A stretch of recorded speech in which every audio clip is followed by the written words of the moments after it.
folks. Welcome to the Howell Township Council regular meeting. Today is Tuesday, May 7th.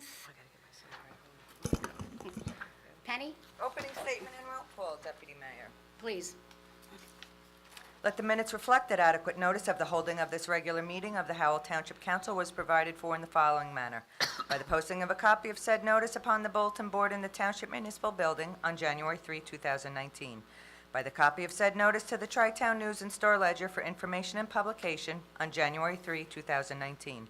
By the filing of a copy of said form of notice in the Township Clerk's office on January 3, 2019.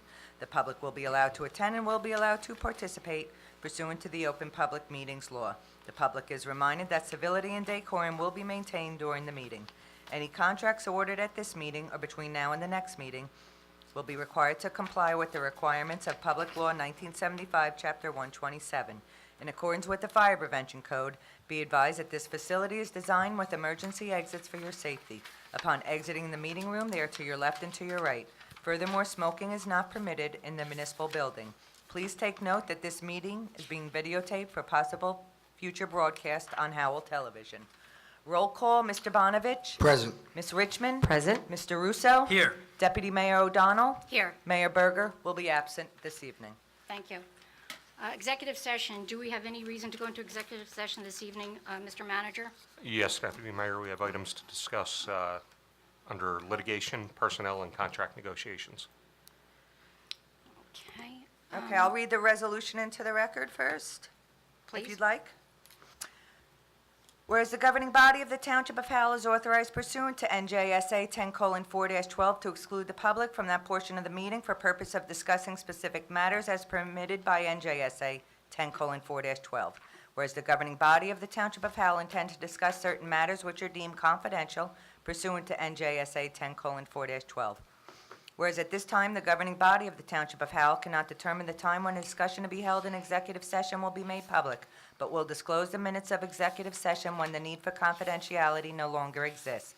Now therefore be it resolved by the governing body of the Township of Howell that this meeting shall be adjourned to an executive session, and the public will be excluded in order that the governing body of the Township of Howell may discuss the items previously listed, and upon reconvening the public meeting, the presiding officer will announce, if possible, the time when and circumstance under which a discussion conducted in executive session will be disclosed to the public. Thank you. May I have a motion to go into executive session? I make a motion to go into executive session. Second, please. I'll second. Roll call, please. Mr. Bonovich? Yes. Ms. Richmond? Yes. Mr. Russo? Yes. Deputy Mayor O'Donnell? Yes. The executive session minutes. Not yet? No, Oh, yeah, oh, we're going to slap the gavel, we're going to go in the back. Oh, I wanted to talk about it. Yes, yes, you did. Good evening, folks. We've just left executive session. The executive session minutes from tonight's meeting can be disclosed to the public when the need for confidentiality no longer exists. May I please ask you to rise for the Pledge of Allegiance? I pledge allegiance to the flag of the United States of America and to the republic for which it stands, one nation, under God, indivisible, with liberty and justice for all. If you'd be kind enough to remain standing for a moment of silent meditation for those people that give their lives every day to keep our country free. Please give some thought to some of the people in our area that are gravely ill. And also for your own families. We think of them as well.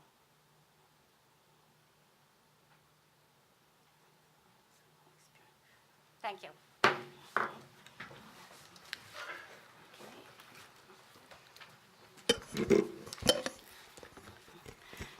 May I have a motion to accept the minutes of April 2nd, regular meeting and executive session, and public release?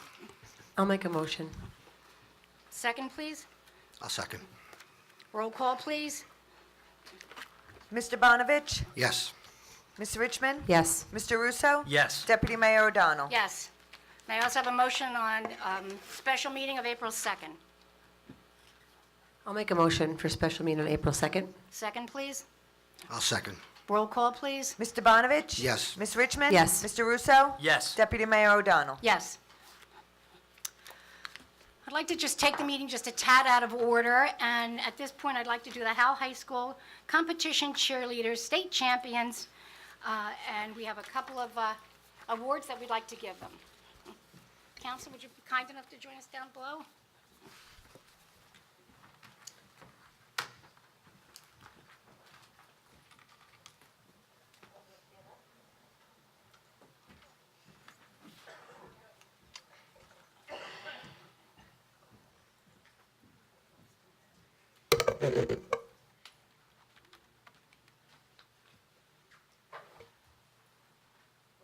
If anybody wants to come up and take pictures, they're more than welcome to come up.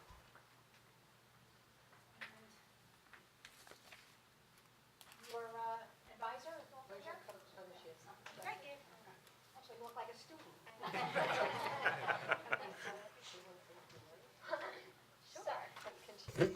Sure.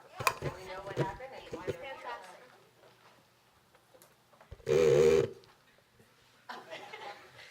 Hello. My name is Courtney Kolofsky. I am the Howell High School, or one of the 3 Howell High School cheerleading coaches, and I'm also an English teacher at Howell High School. We are here tonight because the Howell High School competition cheerleading team has had an incredible season, and we're able to come away not only as state champions, but also as national champions after our championship in Florida.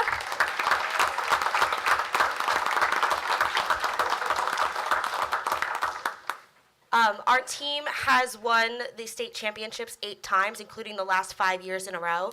So every time we think this team can't get better, they continue to amaze us, and we're extremely proud of them and so happy that they were able to be recognized for this. So thank you so much for having us.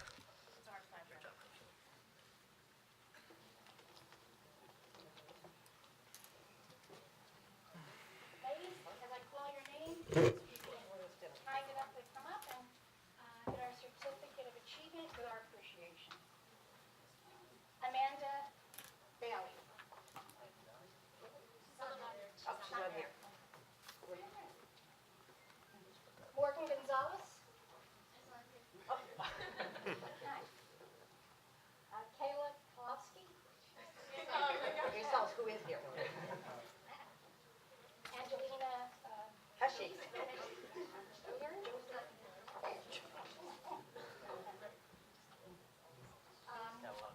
Honor Rose Metz.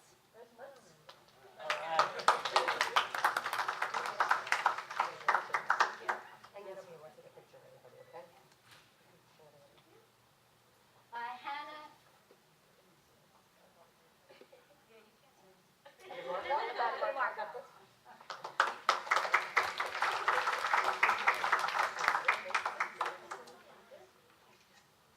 Juliana Barrett. Not here. Sheila here? No? You almost faked us out over there. What? Allison Pinkert. Gianna Cataldo.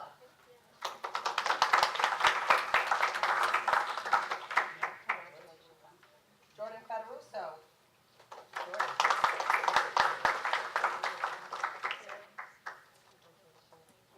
Kylie McGowan.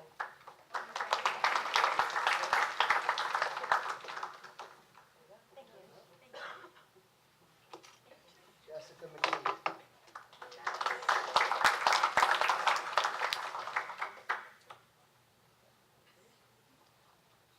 Megan Malott.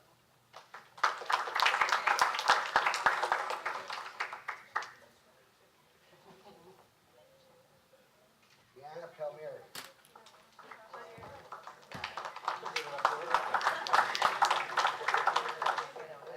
Isabella Ramos.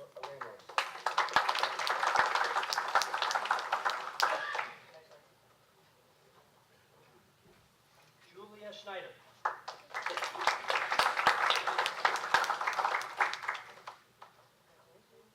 Olivia Torricello.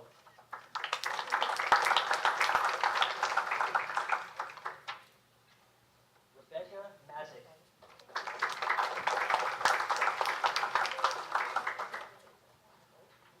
Grace Quigley. Not here. Sophia Sarantos.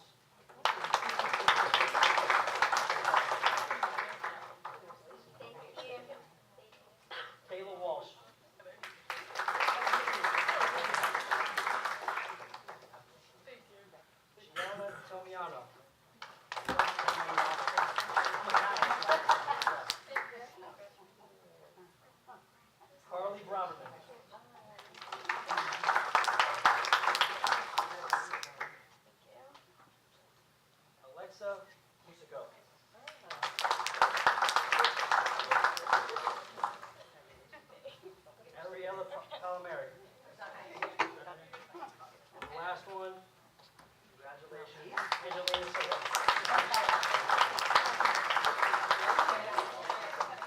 Yeah. Hang on, let's take a picture. Can we do like a sending stuff maybe for Oh, they have cheerleaders, they should know how better to. picture taking or something? Have a good formation. I'll go up by time.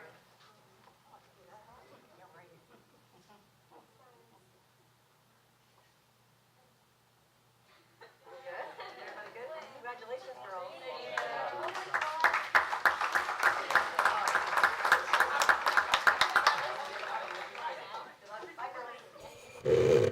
Again, our congratulations and thank you for all the hard work. And thank you to the parents for all their efforts. Today? Not today. No.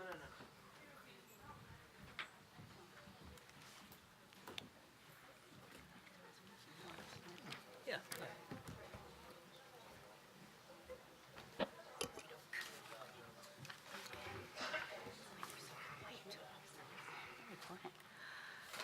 Next, we have a proclamation.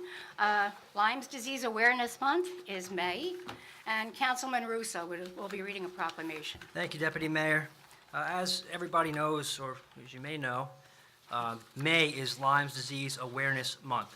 I don't know if many of you are aware, but our Congressman Chris Smith has been very active in this area.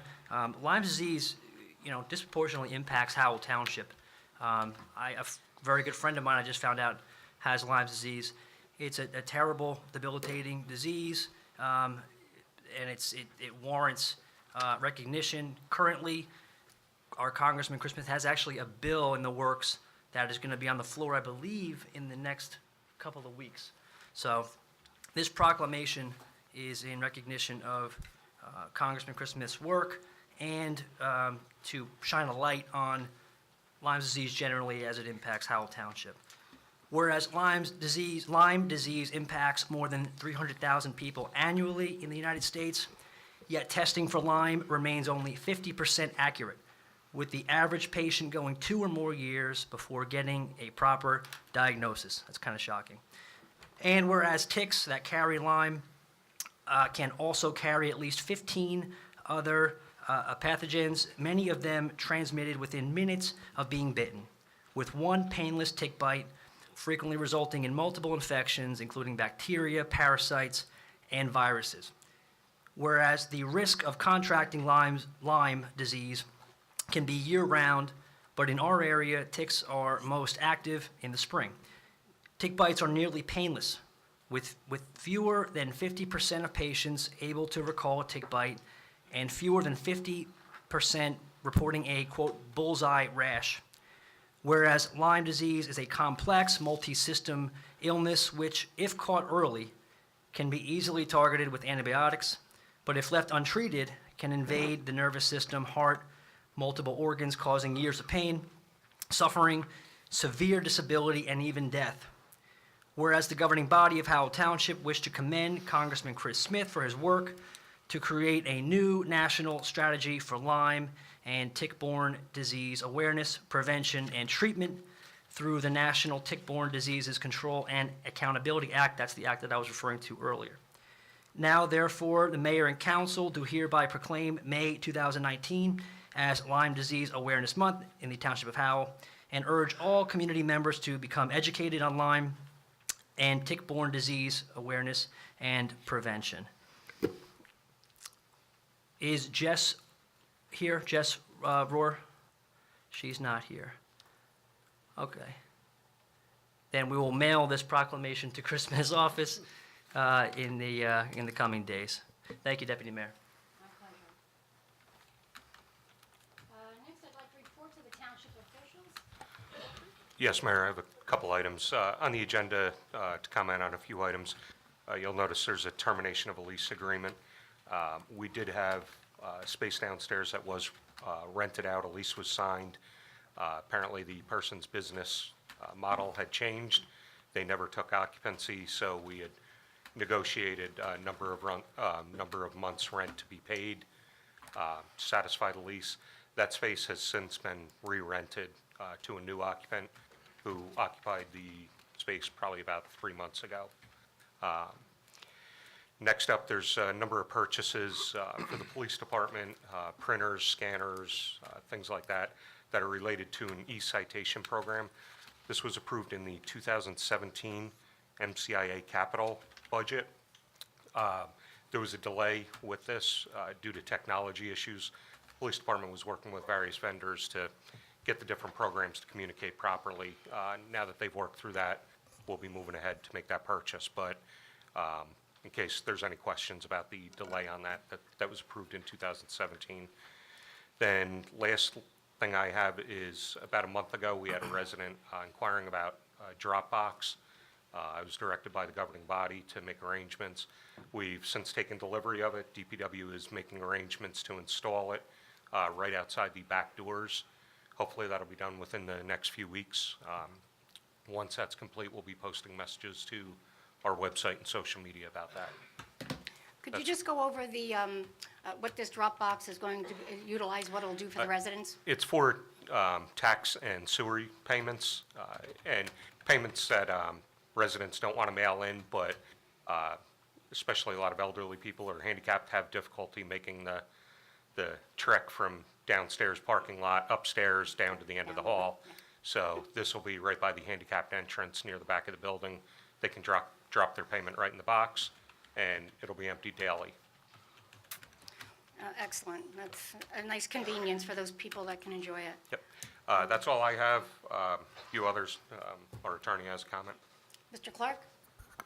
So, Mayor, I don't typically give a report during these, but tonight I understand that there are people here from Pineview Estates. Just by show of hands, could I see how many people are here about that particular issue?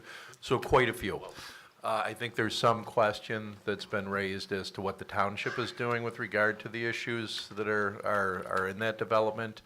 Now, I can't talk a lot about it because of attorney-client privilege and attorney work product rules, but what I can tell you is that we are looking at every angle. We just received documentation from Wall about the retaining wall this morning. We're looking through that. We are sitting down and we are meeting with outside counsel tomorrow to go over our options with regard to not only the retaining wall, but also the detention basin. So as many of you know, we sent a notice of tort claim to Wall back in November of 2018. Now, under that statute, there's a 6-month period where you cannot file a lawsuit because it gives time for the township to investigate and possibly negotiate a settlement. We haven't done that with Wall yet, so that time period is expired, and so obviously one of the things that we're going to discuss with our attorneys tomorrow is potential litigation. Other than that, I can't go into a great deal of detail other than to say we are very aware of the issue. We know that many of you hear about it, and we're doing everything we can to address it. Deputy Thank you. Mayor? Deputy Mayor, if I may? Yes. Joe, is there any way to set up a meeting with Wall, with Howell and Wall, ASAP?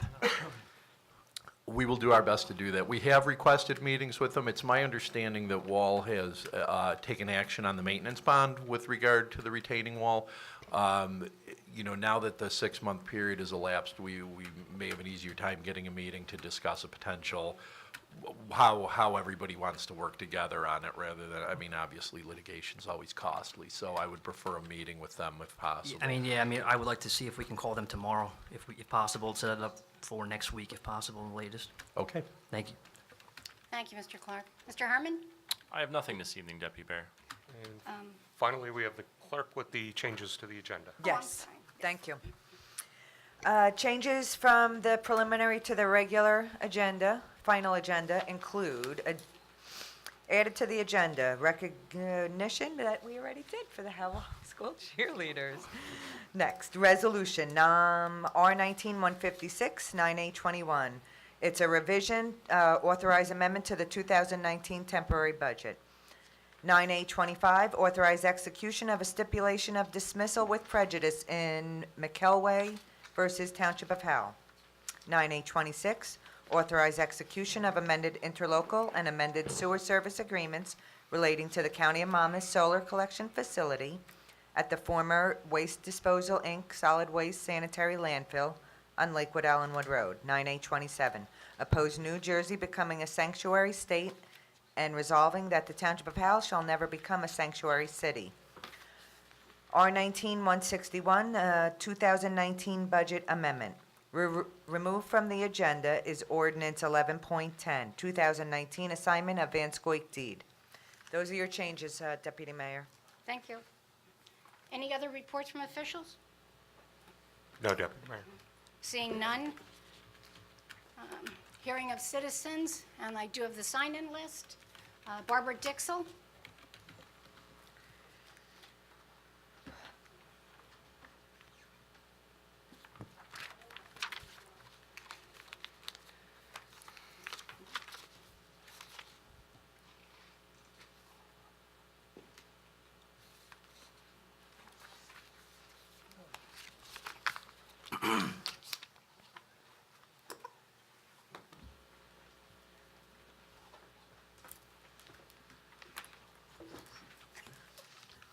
Hi, Mrs. Dixell, how are you?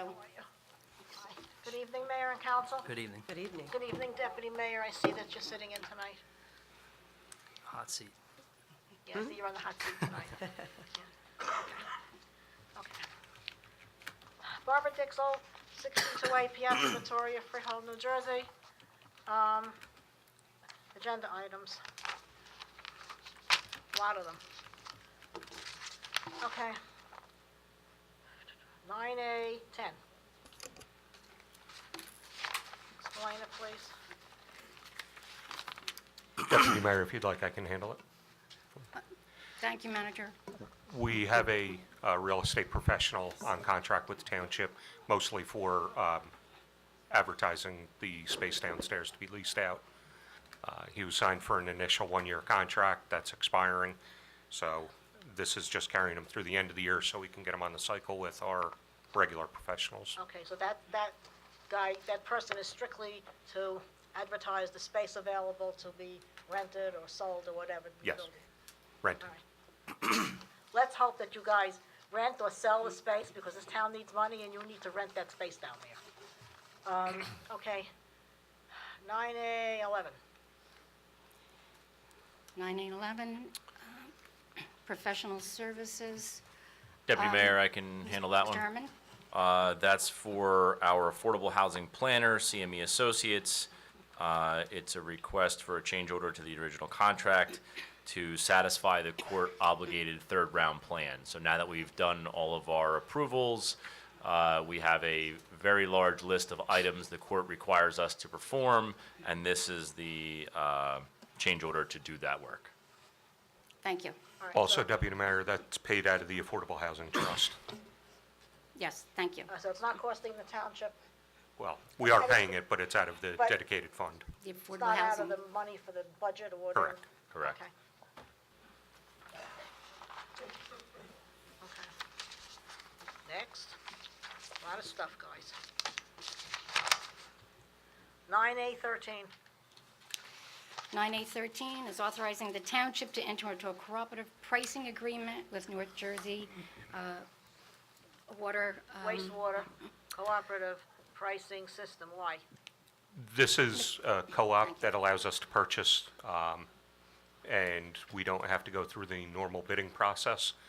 There's specific model pumps that we're able to procure through this specific co-op at a reduced rate from what we would be charged if we put it out to bid. Additionally, there's service contracts that are cheaper through this co-op than us going on the outside. Okay.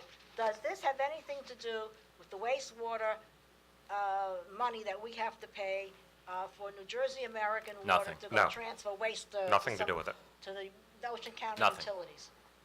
No. Too bad. We're getting bled dry. All right, by them, by New Jersey American Water. Okay. 9A18. Deputy Mayor, that's the final resolution for submission to the State House Commission for the water main project that we've been talking about for 2 years. We previously approved the preliminary submission, I believe, a year and a half ago, and this is just the final submission, just the final paperwork.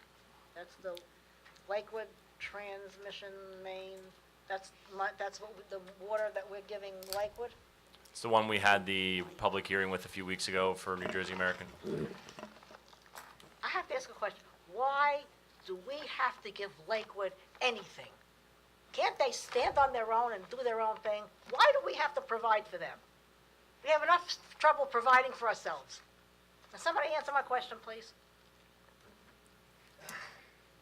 Do we also assist other towns in this fashion?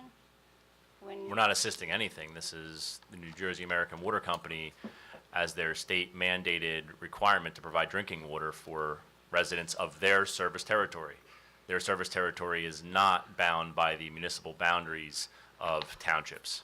So they have a service area they're required to provide. It just happens to be that they're going through Howell Township, providing benefit to Howell Township and also to Lakewood Township. So they're furthering their service areas. Right, which is what they are required to do by the Board of Public Utilities. Are the people of Howell going to get another raise in rates because of this?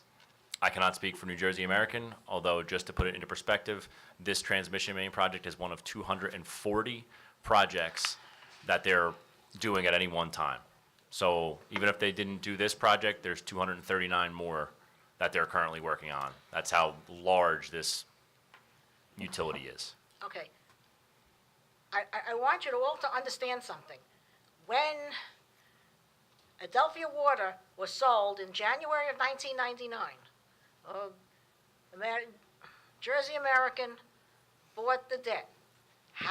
In Howell Township, the villages and Surrey Downs pays more for water and sewer than any other person in this whole town. We pay over $100 a month for water and sewer.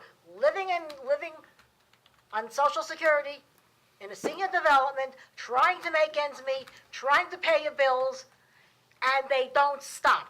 They're greedy, they don't care, they want their hands in your pocket, and they don't care how much they get or how much we're forced to pay. And they get it, they get away with it. Somehow, this township has to do something. The villages, there's no reason for the senior citizens in the villages, and some of them are on heavy assistance because they can't make their bills. Some of them don't pay their bills every month because they can't. Okay? Why do we pay $100 and more every single damn month for water? There has to be a reason why, and New Jersey American has to be stopped. Once and for all. I would agree that for some people, it's very difficult to pay their bills, especially on fixed incomes.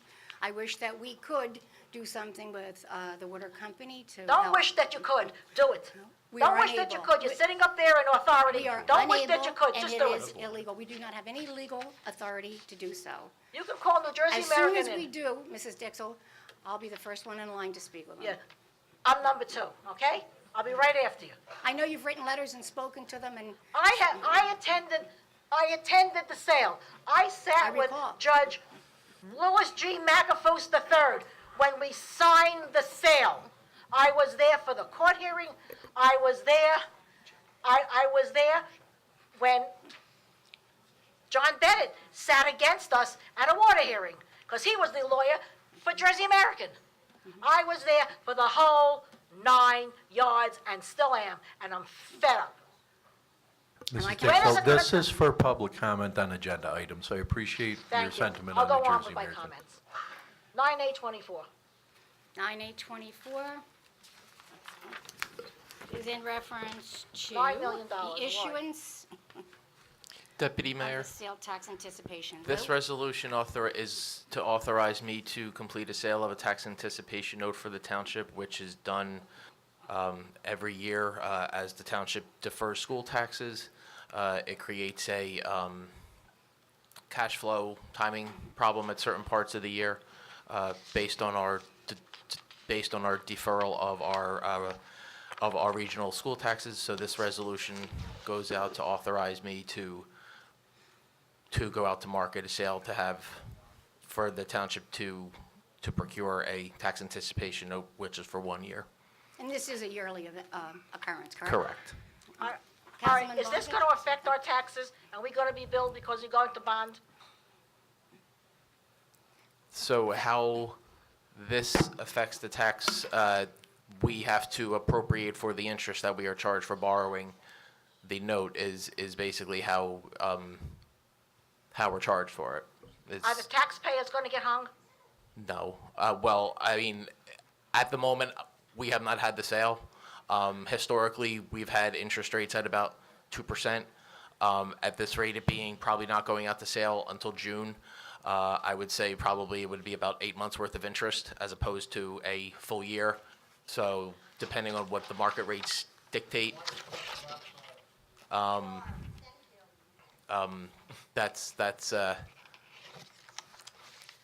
we would pretty much be paying about, 75% of the interest that would be due All right, so for is the this gonna 1 year period. affect our, is this gonna affect our August tax bill? No different than it has in any other year. You don't anticipate a raise to the people of the township because of this?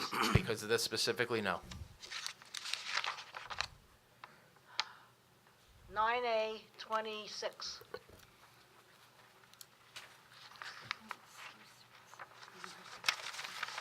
Mr. Harmon? Mayor, I'll take that. This is related to the landfill. Last March, March 2018, the council had passed a resolution supporting this solar farm to be installed by the county.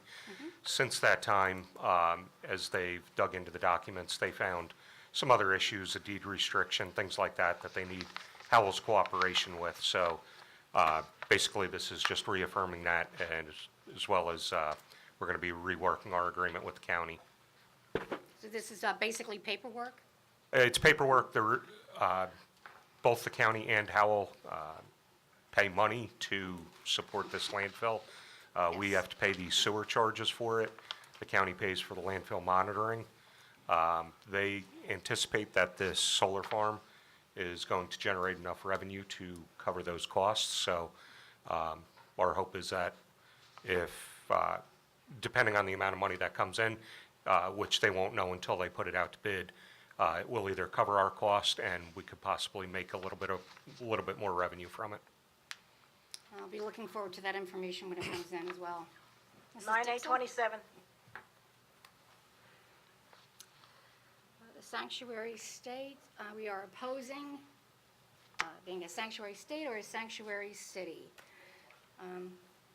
What is it that you're concerned with, Mrs. Dixon? Well, you say that Howell will never be a sanctuary city. I want to know, is Howell going to, because we have all kinds of people here, all ethnics, all races, all everybody, people of all races and creeds.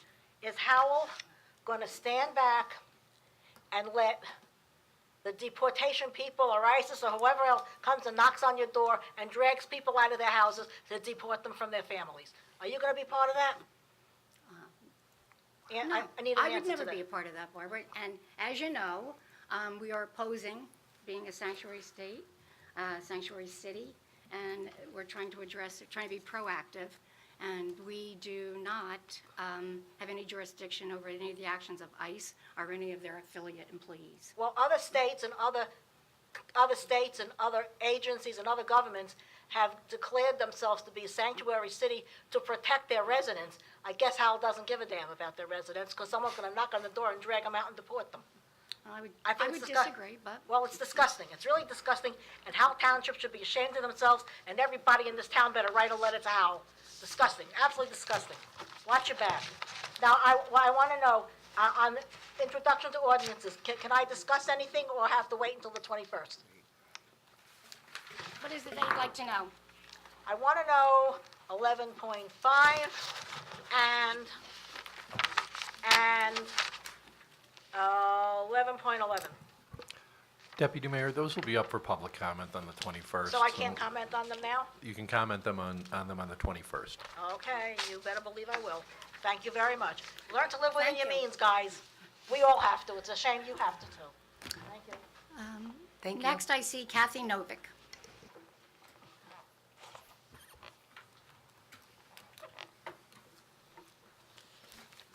Someone has to help us out. You want to just grab here? No problem. Get you, I'll bring you your cane after, or you got it?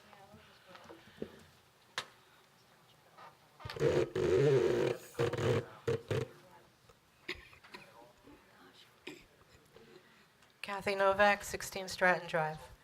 I just have one question regarding the, an item that was removed from the agenda.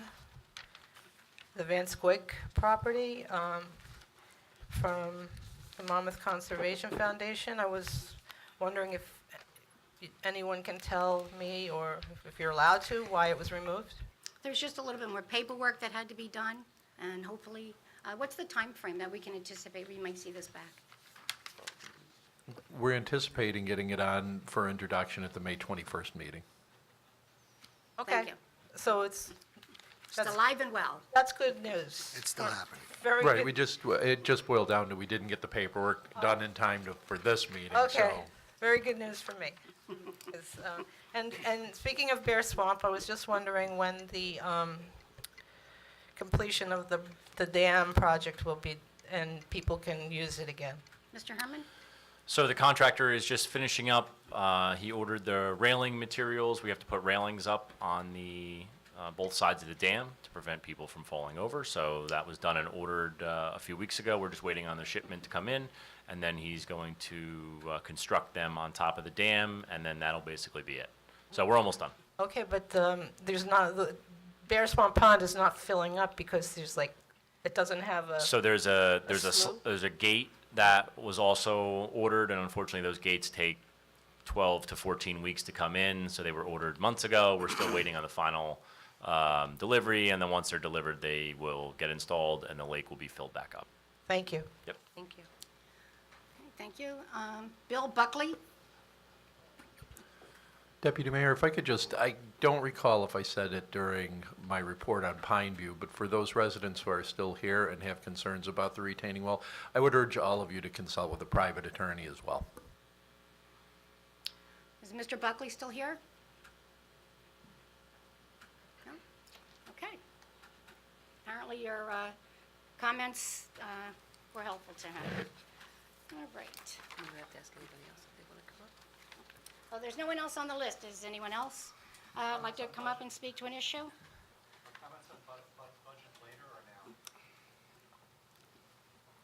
now? Next, That'll be later, Mayor.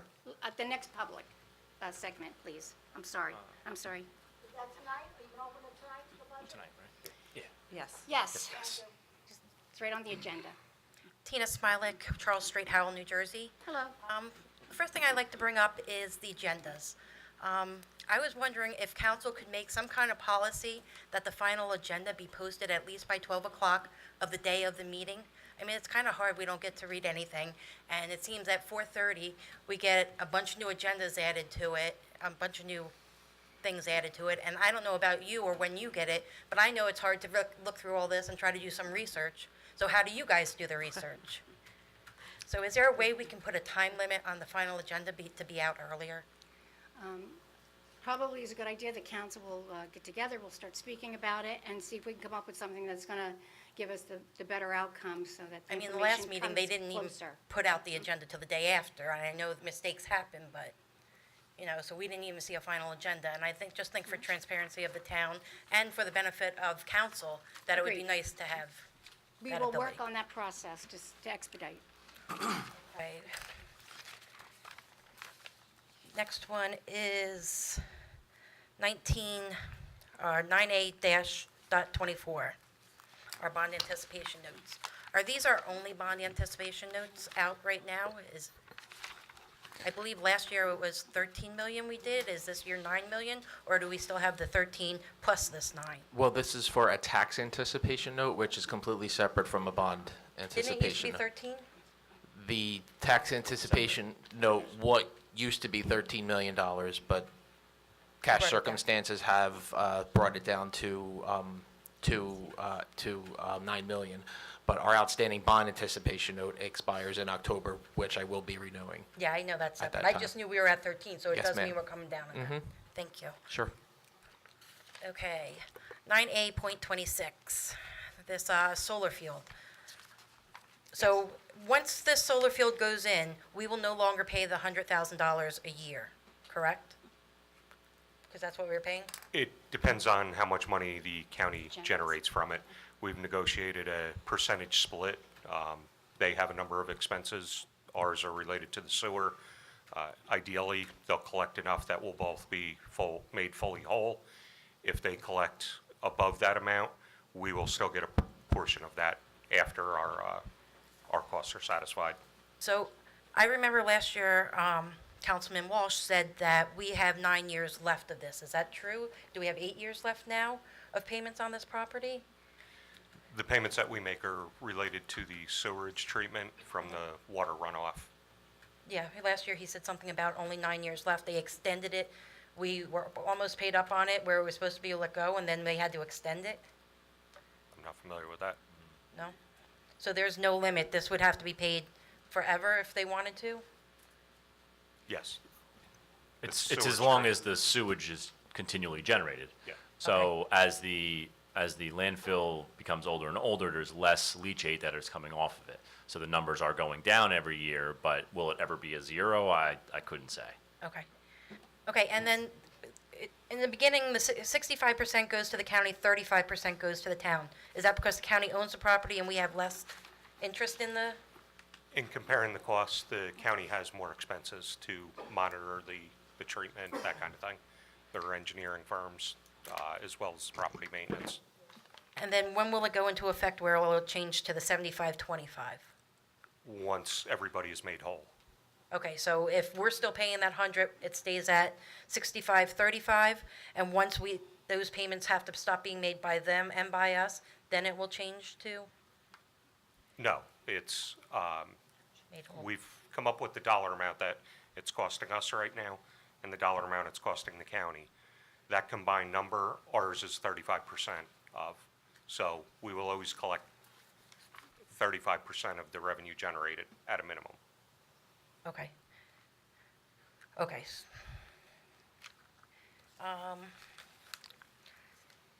Next one is our sanctuary state. I'm not for a sanctuary state. I'm against the sanctuary state. I don't know if my reasoning is the same as your reasoning because this resolution seems very,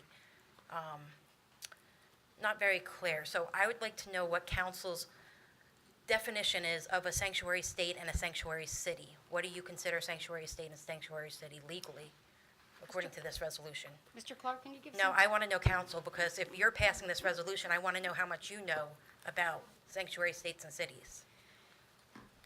Depending on the resolution is the only information that we digest when we make this vote. That resolution is based on information that's been gathered by the professionals. We digest that and then vote. So, but personally speaking, what do you feel a sanctuary state and a sanctuary city is? Well, I will jump in here and I will say again, as I did with Ms. Dixell, this was for public comment on the agenda items. So it's not necessarily a question and answer period. I mean, you're welcome to ask, but I think the agenda item states what it states. And if you have a comment on it, you're free to share it with us. So there's no questions on it, we're just allowed to state our opinion. Well, in my opinion is you're passing something that is very open-ended, where it could be taken in many different ways from many different people. And when you leave that openness, many people can be guided in the wrong direction of what you really feel. So I would just like to see more input. I mean, there's nothing in there about, it ties our police officers' hands when they make arrests. I mean, there's different reasons for not wanting sanctuary states. And there's reasons maybe they're not so good. I mean, there's people that are actually immigrants that may need help. So I don't want to cut out one group of people for another. I don't want this to be an absolute one way or another. I mean, when you say you absolutely do not want a sanctuary state, I mean, I just want to know where you lie in that center. Is there any time that you would make an obligation to that? Would you use township money if needed to deport somebody from the town? I mean, there's just so many questions to it. And don't get me wrong, because I don't want a sanctuary city. It's just, this is a huge topic, and it's a very debatable topic, and it's something that's going on in our state, in our country, and it's very explosive right now. And I think just making a broad statement creates more hatred, I want to say, or more infighting than actually knowing exactly what you mean. And I'm not going to say I'm against this resolution. I'm just wish there was more to the resolution so I could understand where you guys are coming from. I see. Okay? Thank you. And budget will be, we can address the budget later on? Yes, Okay, thank you. thank you. Anyone else care to speak or ask a question? Hello.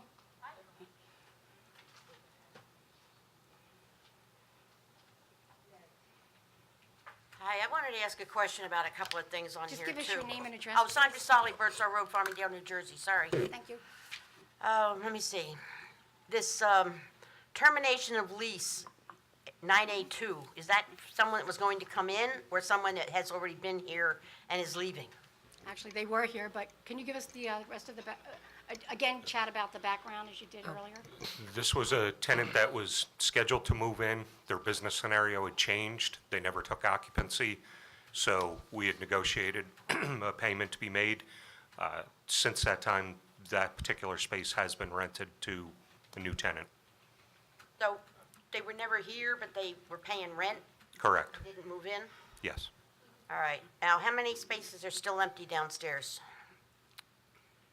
There are 4. 4, okay. Is there 10 altogether, or 8?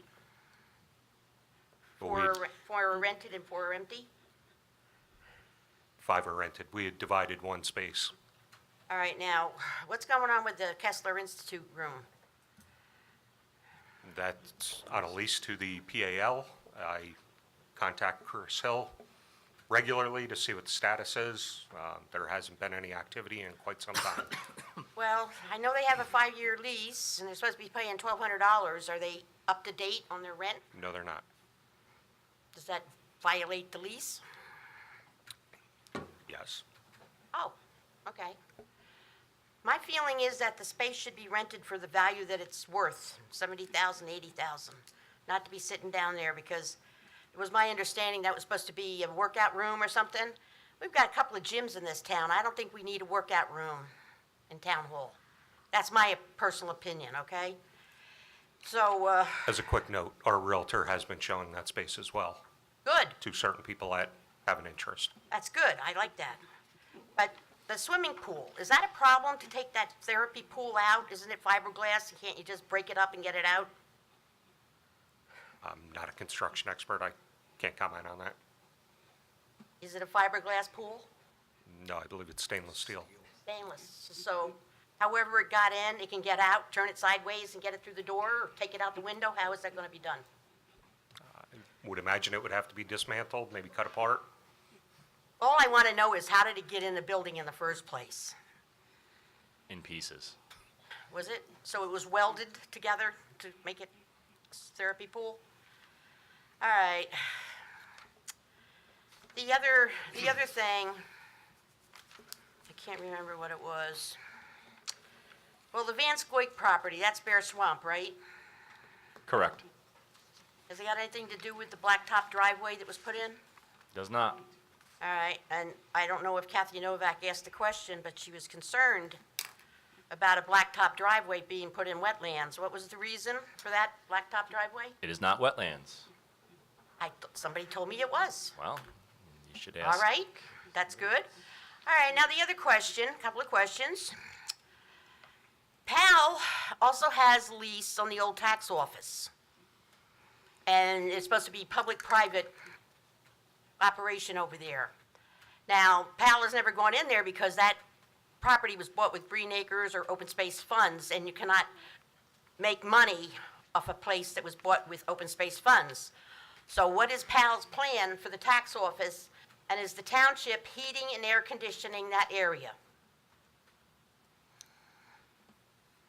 What township we have storage in Mr. Herman? or- Yeah, we also use that building for storage. the food pantry.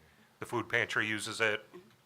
PAL has storage there. No, I So yes, understand. there is heating and cooling. Well, my question is, that's a big space, and if nobody's in there, like people, using the space, then why is it necessary for us to heat it? Is it like 50 degrees, 60 degrees? Are we conserving funds? I can't tell you what temperature it's kept at, but it's definitely not comfortable for humans in there. All I know is the food pantry is uncomfortable in there because they're being given a hard time about the bathroom, and because the bathroom was initially going to be part of the babysitting operation. So now I don't know if they're comfortable now with the situation they have, but all I know is they got that little tiny thing in the front that used to be the sewer department, and now you got that whole tax space, and now you're telling me storage. Well, do we have to heat it because there's storage? And are we talking about papers, paper storage? There's all kinds of storage. There's recreation, we have file storage. Well, once again, are we heating the preventorium?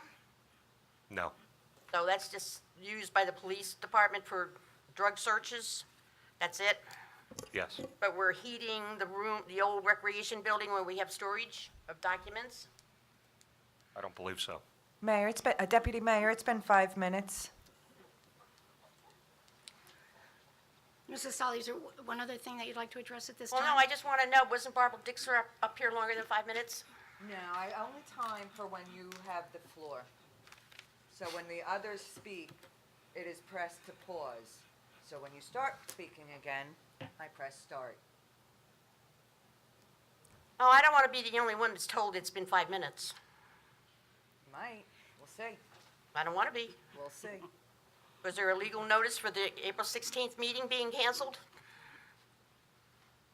It was noticed, yes. Was it a legal notice? Mrs. Woolman, was there a legal notice on the cancellation of the April 16th? I noticed the paper. Thank you. The thing in the hallway said for information only, and I get 2 newspapers. There was no legal Right. notice that I saw. Noticed. the 4 of paper, us not a came legal over notice, here. I noticed the paper. 4 of us came over here, and there was nobody here but us. It's also on the town website. You hear the sign on the door say canceled? Right. Okay, I'm just advising different. 4th, Barbara. Whatever. Thank you. 4th, Barbara. Would anyone else like to speak? Deputy Mayor, I do see the representative from Chris Smith's office in the back, waiting patiently. I know she's not a member of the public, but she would like to make a few remarks if you're so inclined. Certainly, please, come on up. A few brief remarks, certainly fitting.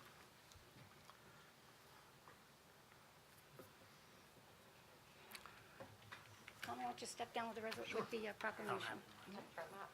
Yeah.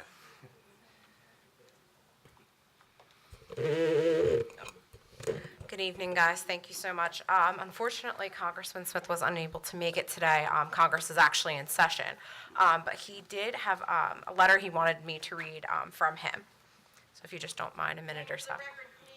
Of course. My name's Jessica Rohr. No problem at all.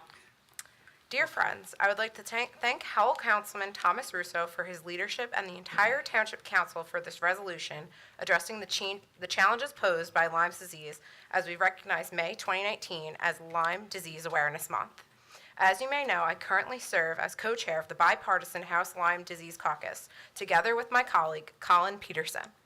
The caucus works to advance initiatives to help the overwhelming number of patients currently suffering from Lyme disease, the more than 300,000 Americans who will be diagnosed with Lyme this year, and hundreds of thousands who are unknowingly suffering from Lyme due to the misdiagnosis or clear lack of symptoms. Lyme is the most prevalent vector-borne disease in the United States today. If not diagnosed and not treated early and properly, Lyme can lead to disseminated infection and can affect every system in the body, including the central nervous system. Later symptoms of Lyme include neurological problems such as facial paralysis, memory loss, and heart symptoms as heart block and inflammation of heart muscle. Lyme has reported in every state in the United States. Our state of New Jersey has a particularly high incidence of Lyme, and incidences are rapidly increasing across the nation. We have made some important strides combating Lyme disease in Congress, but many more must be done to expose it. The Federal Tick-Borne Disease Working Group, which created provisions that I wrote, which were incorporated in the 21st Century Cures Act, released in its inaugural report to Congress late last year. The Federal Working Group admitted that increased federal funding, prioritization, and leadership are needed to reverse the alarming trends associated with tick-borne diseases. They added, federal funding for tick-borne diseases is less per new surveillance case than that of other diseases. We need greater funding and resources to address the many remaining roadblocks to proper Lyme disease diagnosis and treatment. As author of the new legislation, H.R. 220, the National Tick-Borne Diseases Control and Accountability Act, I am working hard to boost scientifically based answers, to provide solutions, and to bring greater federal support to the patients living in this debilitating disease.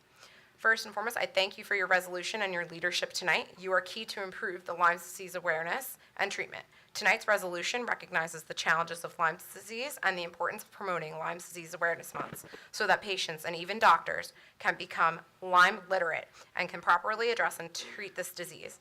Educating the public not only raises awareness, but also provides patients with hope. Hope that working together, we will find the answers to treatments for their debilitating conditions. Thank you. Thank you. You're Thank welcome. you, Jen. Also, for your record, I also have a copy of the letter, so that way you can include it in your agenda notes. Appreciate that. And please thank Chris from the council for his due diligence and all of the bills that he presents. We're especially proud to be a part of him, recognizing him in this HR 220 bill against Lyme's disease. Thank you. Thank you, Justin. Thank you.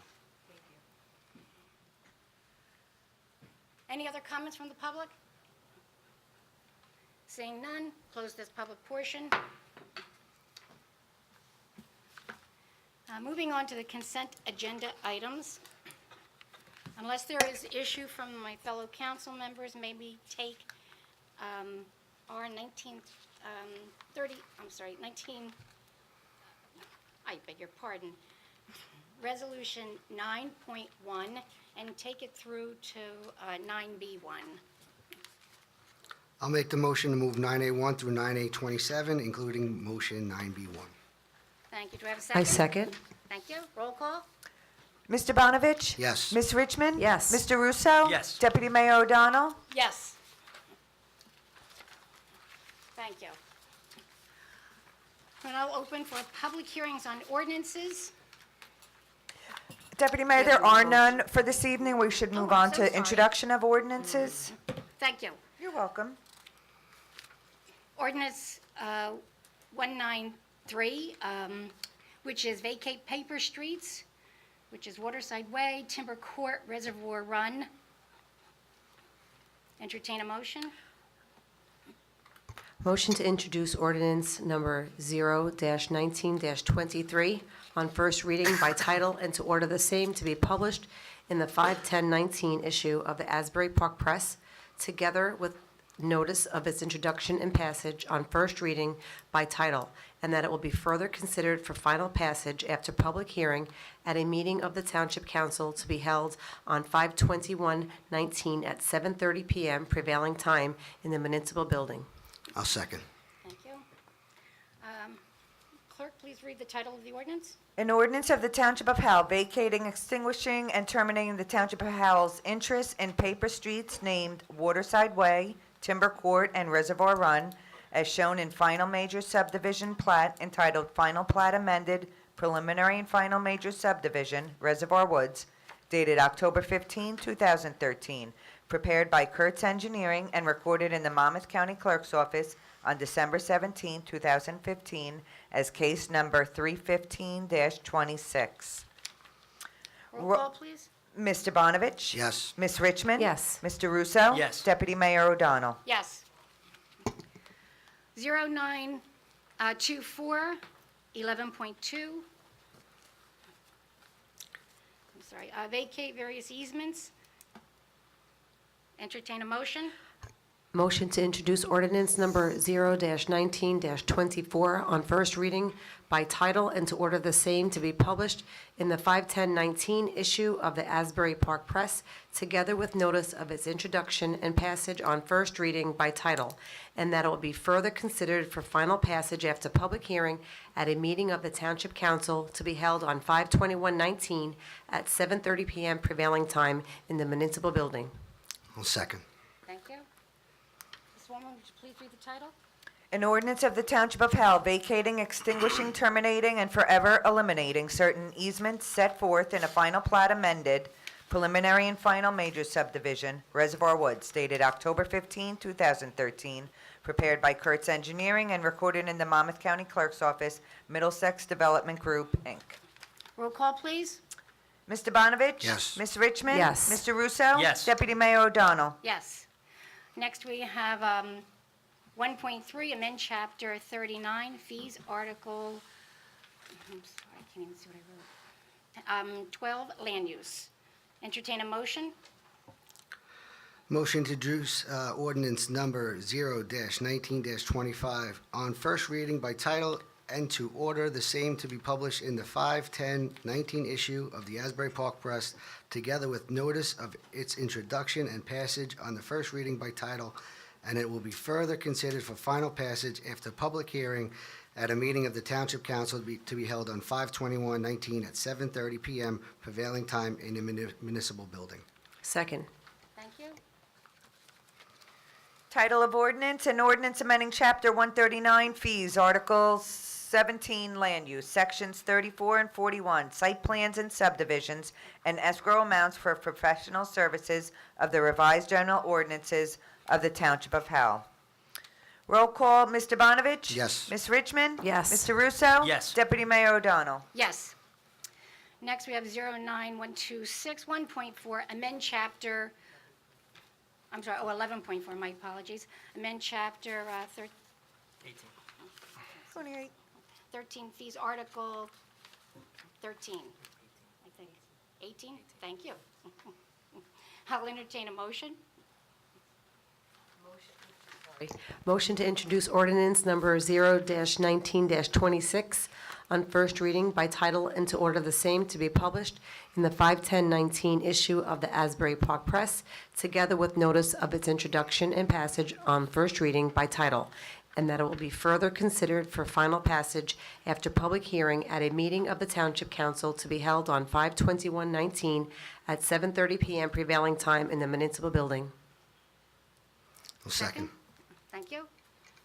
Title of ordinance, an ordinance amending Chapter 139 fees, Article 18 licenses and permits, miscellaneous, Section 50, subsection A, entitled Trailers and Portable Storage Containers of the revised general ordinances of the Township of Howell.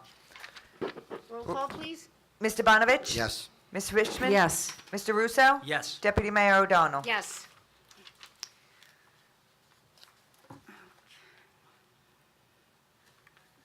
Next ordinance, 11.6, amend chapter... No, 11. Oh, Thank you. 11.5. 11.5. I'm hurrying.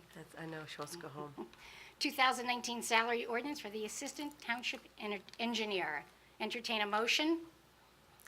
Motion to introduce ordinance number 0-19-27 on first reading by title and to order the same to be published on the 5/10/19 issue of the Asbury Park Press, together with notice of its introduction and passage on first reading by title, and it will be further considered for final passage after public hearing at a meeting of the Township Council to be held on 5/21/19 at 7:30 PM prevailing time in the municipal building. Second. Thank you. Retitle, please. An ordinance setting forth and amending and supplementing the salary range schedule for the salaries of certain officers and employees of the Township of Howell. Roll call, please. Mr. Bonovich? Yes. Ms. Richmond? Yes. Mr. Russo? Yes. Deputy Mayor O'Donnell? Yes. Next ordinance, 0928, 11.6, amend Chapter 18, land use, Article 10, zone map. Motion to introduce ordinance number 0-19-28 on first reading by title and to order the same to be published in the 5/10/19 issue of the Asbury Park Press, together with notice of its introduction and passage on first reading by title, and that it will be further considered for final passage after public hearing at a meeting of the Township Council to be held on 5/21/19 at 7:30 PM prevailing time in the municipal building. Thank you. Second, please. I'll second. Title of ordinance, ordinance amending Chapter 188 land use, Article 10 zones, Section 66, subsection C, entitled Zone Map of the revised general ordinances of the Township of Howell. Roll call, please. Mr. Bonovich? Yes. Ms. Richmond? Yes. Mr. Russo? Yes. Deputy Mayor O'Donnell? Yes. Next ordinance, 11.7, amend Chapter 88, land use. Article 14, residential design standards. Motion, please. Motion to introduce ordinance number 0-19-29 on first reading by title and to order the same to be published in the 5/10/19 issue of the Asbury Park Press, together with notice of its introduction and passage on first reading by title, and that it will be further considered for final passage after public hearing at a meeting of the Township Council to be held on 5/21/19 19 at 7:30 PM prevailing time in the municipal building. I'll second. Thank you. Mrs. Woolman, title, please? An ordinance of the Township of Howell amending Chapter 188 Land Use, Article 14 Residential Design Standards, Section 132, Sidewalk, and Section 135, alternates to curbs and sidewalks in major subdivisions of the revised general ordinances of the Township of Howell. Thank you. Roll call, please? Mr. Bonovich? Yes. Ms. Richmond? Yes. Mr. Russo? Yes. Deputy Mayor O'Donnell? Yes. Next ordinance, 11.8, amend Chapter 188 Land Use, Article 15, Non-Residential Community Design Standards. Entertain a motion, please. Motion to introduce ordinance number 0-19-30 on first reading by title and to order the same to be published in the 5/10/19 issue of the Asbury Park Press, together with notice of its introduction and passage on first reading by title, and that it will be further considered for final passage after public hearing at a meeting of the Township Council to be held on 5/21/19 at 7:30 PM prevailing time in the municipal building. Second. Read the title, please. An ordinance of the Township of Howell amending Chapter 188 Land Use, Article 25 Non-Residential Community Design Standards, Section 225, Streetscape Design Principles, Subsection G, Sidewalks, of the revised general ordinances of the Township of Howell. Roll call, Mr. Bonovich? Yes. Ms. Richmond? Yes. Mr. Russo? Yes. Deputy Mayor O'Donnell? Yes.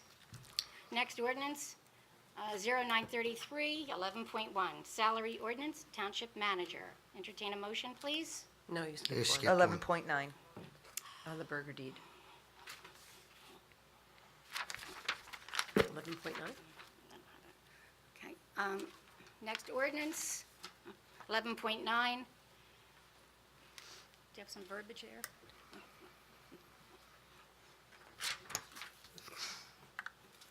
Thank you. You're welcome. The assignment of the burger deed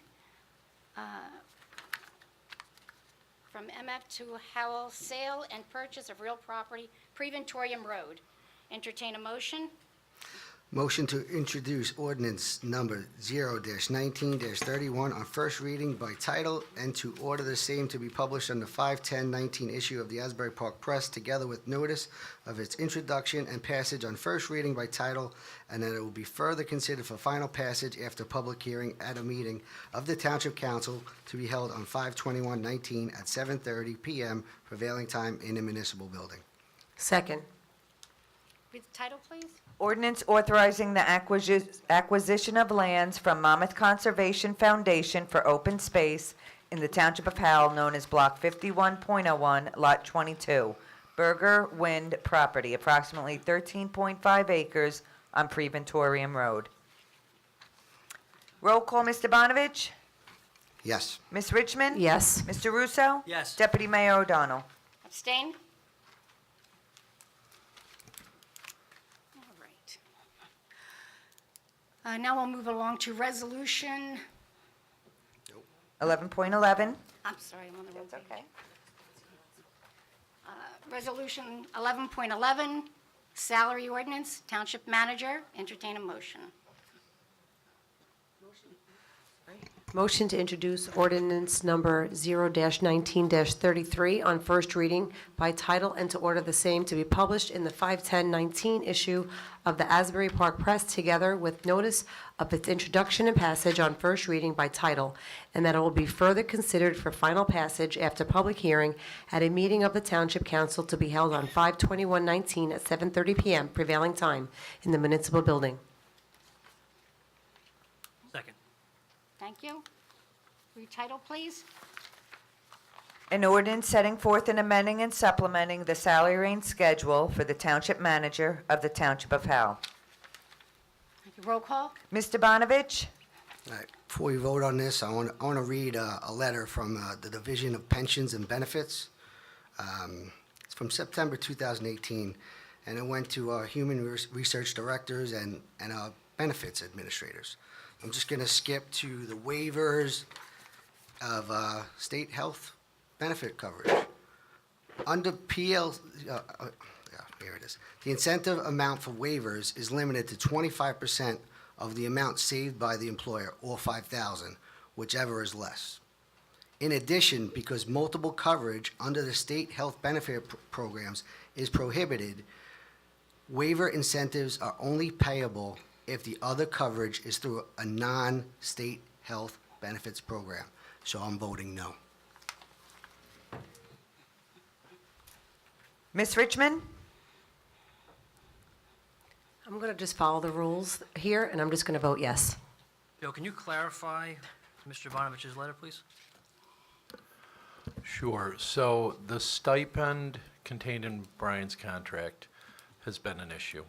We were specifically requested to contact the state and ask, and we submitted a request from our CFO, Lou Palazzo, with a summary prepared by myself, setting forth the circumstances of the stipend, informing them that it was taxable as income, and asking whether or not it was permissible. We received a response back from them saying it required a legal opinion and they weren't going to respond to it. They didn't answer no. Our counsel and myself have held all along that the stipend, because it's taxed as income, is a permissible portion of his contract. So it's your legal opinion that it is permissible? That's what I've said, yeah. We looked through it and we talked to outside counsel, and we both are of the opinion that there's nothing specifically that addresses it, and there's nothing that specifically prohibits it, and so we're permitted to do it. And don't forget too that by doing this, as opposed to Brian being on township benefits, we save $20,000 a year. If we pass this, we save $20,000, am I? Correct. So our township benefits cost approximately $30,000, and by paying him the $10,000 stipend, we're saving $20,000. Thank you. Mr. Russo, Yes, I waiting vote on your yes, vote. Yes. Deputy Mayor O'Donnell? Yes. All right, next we have 01922, exceed the municipal budget appropriation limits and establish a cap bank.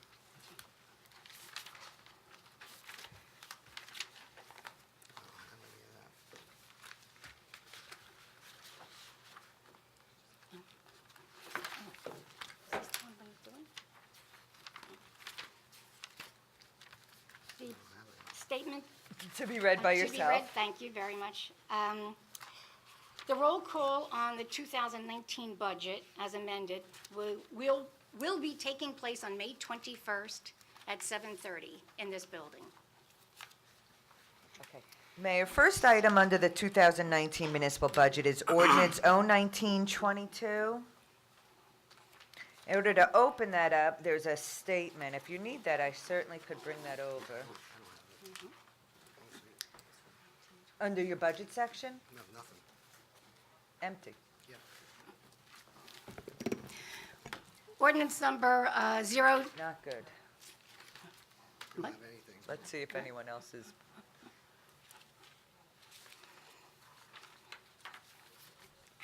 Last ordinance was- Okay, nothing that starts with this. No one?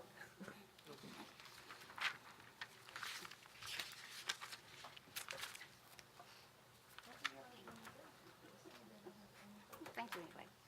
So no budget reso. I'm sorry?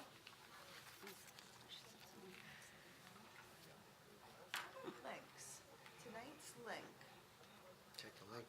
No, it wasn't, Got a link? That says budget. no, it wasn't there. It goes straight to the amended budget, that's it.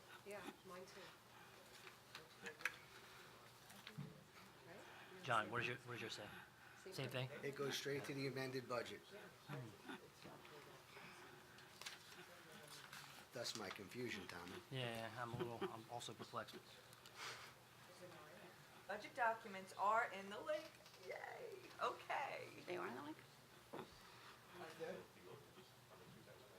Under 2019 budget. From the last meeting. No, it's for tonight. No, not last meeting. Because last meeting would have been, like, the April meeting would have been the introduction. So this evening's link will be a whole separate document, And it added what was added in the final agenda as well. final agenda. Yeah, I don't see. Yeah, amendment's totally different. I'm speaking right now, talking about ordinance 01922. You don't see it. Not your paper documents, your link. It's Tommy. Yea or nay? The appropriation limits? No? Cap ordinance. I don't have a link. Deputy Mayor, if I can suggest we take a 5-minute recess and we can get these Yeah, printed we'll for you. just make a copy of this packet. I That's a don't good idea. know if 5-minute you- recess. Thank you Yeah, very if you much, don't see it Mrs. in your Woolman. link. I'll go by name. All right, let's carry on. The next one's Cap Bank, right? Yes, cap.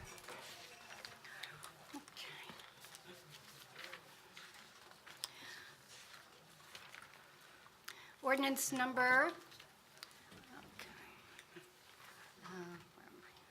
1922. Ordinance number 1922, introduced and passed on first reading on April 19th and was published according to law, is now being taken up for further consideration and public hearing. Affidavit of publication of this ordinance in the Asbury Park Press issue of April 19th is submitted and is noted that a copy of its ordinance has been posted on the bulletin board in the municipal building and that copies were available to the general public upon request. Mrs. Woolman? This is where I come in. Ordinance to exceed the municipal budget appropriation limits and to establish a cap bank. Thank you.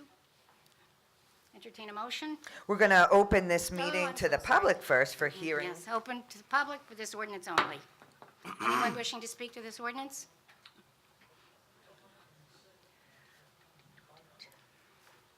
This gets so mixed up.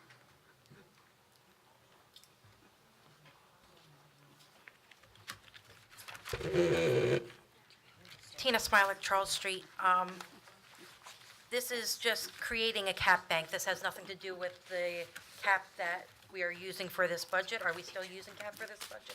Okay, so there's two caps that we have to be in compliant with the state. One is the appropriations cap, which was created in 1977, that this is what it's related to. And there's also the 2% levy cap, which was created in 2010. So every year, the state issues a cost of living adjustment that we are allowed to, that we are automatically allowed to increase our inside cap appropriations by. By ordinance, we are allowed to increase that to a max of 3.5%. What this does is allows us to create that extra gap between the initial 2% COLA that the state gave statewide and increase it to 3.5%. It doesn't mean that the township is spending more money. It's all this is a barometer, a guideline, a cap that we need to be in compliant with. So any amount that is not used in the budget as part of this guideline, we are allowed to bank for the next two subsequent budgets. So how much did we bank for last year's?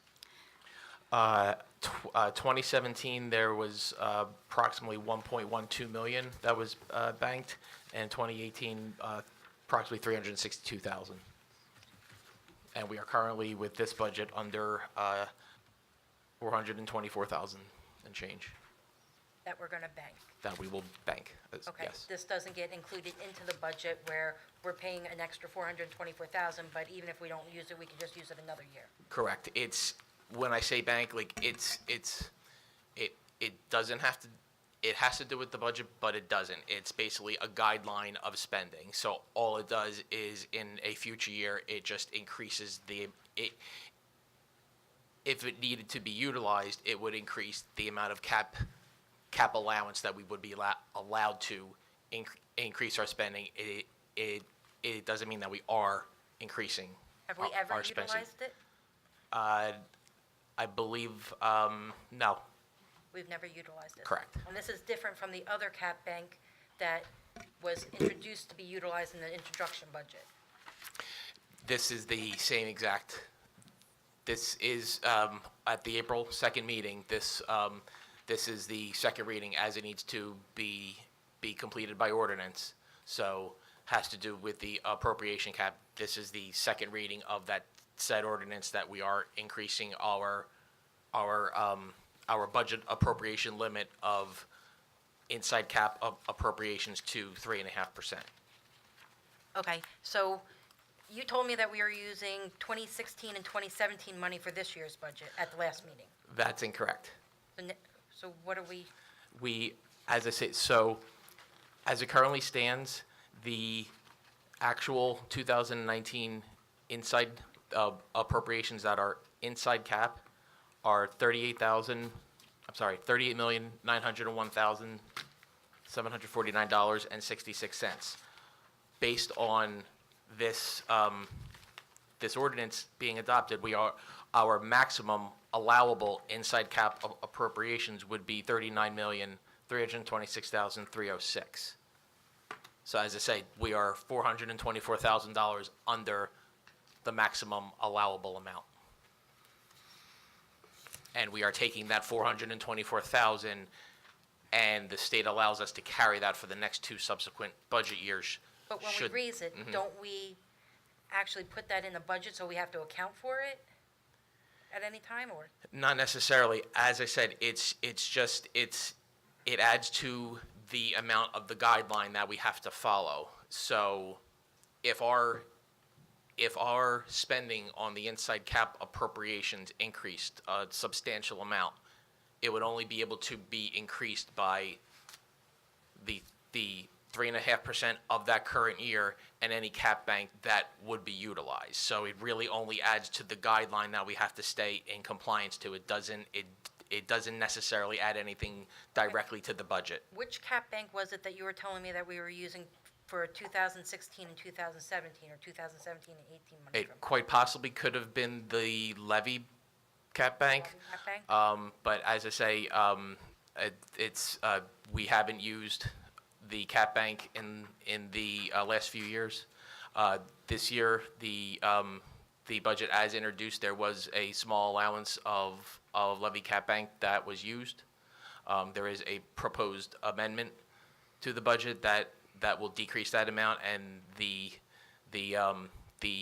township will actually be under the maximum allowable levy cap. I know, but this is savings we had from 2 years ago, that now we're affecting those savings that we once had, so we really didn't have those savings 2 years ago.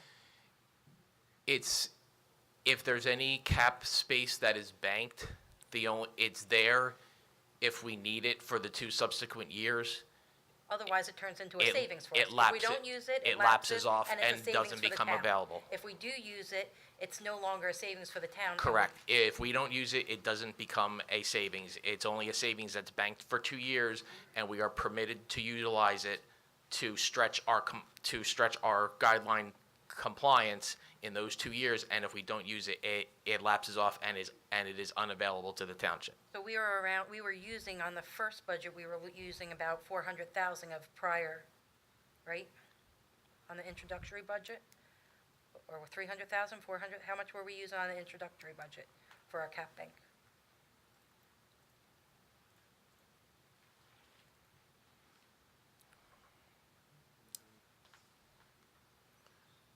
Bear with me one moment. Let me find that out for you.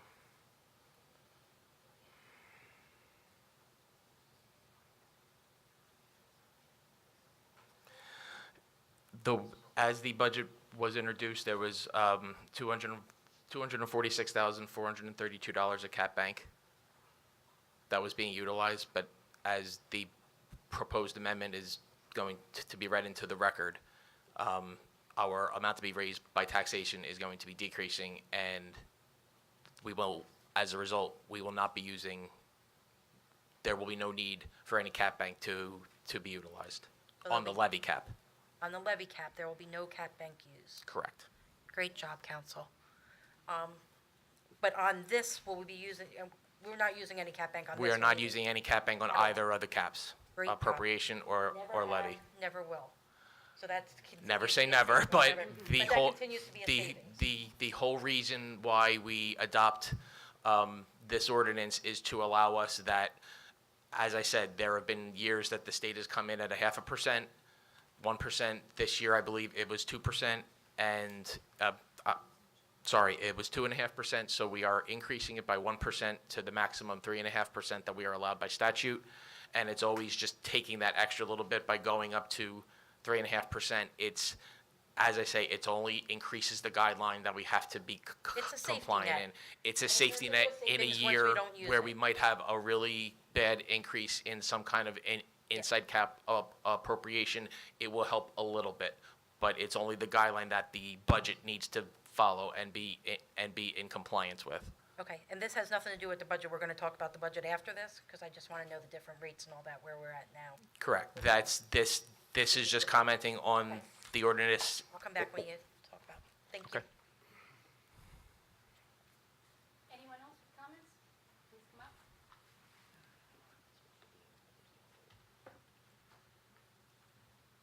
Hi, I'm Rick Hankins, 24 East Milan Boulevard, Farmingdale. It was a hard discussion to follow. I apologize. I tried my best. But I think I got out of it. Okay. I'm sorry. I think you said that this increase in cap would allow the township to spend more money in future years if it needed to. Correct.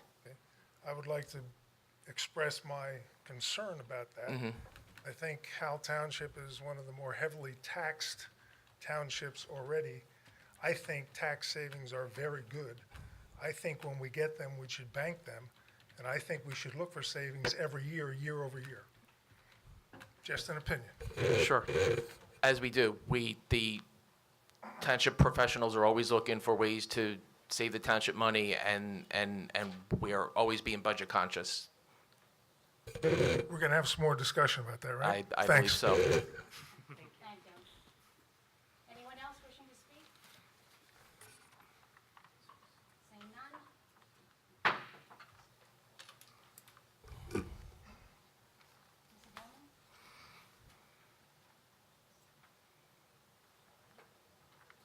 I'm sorry, hon. Oh, then our next would be, we close the hearing on the ordinance. A council member makes a motion. Yeah. Motion that ordinance number 0-19-22 be finally passed and adopted, and that its notice of its passage and adoption be published in the 5/10/19 issue of the Asbury Park Press by reference to its title only. Second? Thank you. Roll call, Mr. Bonovich? Yes. Ms. Richmond? Yes. Mr. Russo? Yes. Deputy Mayor O'Donnell? Yes. Next is resolution. Next will be the 2019 municipal budget public hearing on our budget. My apologies. That's okay. That's the comment that I just made did not apply to this one? It does. We're going to do the resolution after the public hearing on budget. Lou, am I correct? That we'll open it up for public comment right now? Correct. Okay. Correct. So, in that order, we'll do the public comment, public hearing on the budget, and then those resolutions that you just spoke of. Anyone wishing to speak on the 2019 municipal budget? Public hearing is now open. Please come up.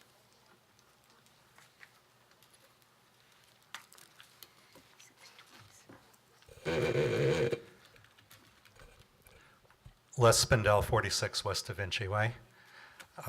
We heard some really good things about what can be done with Lyme disease.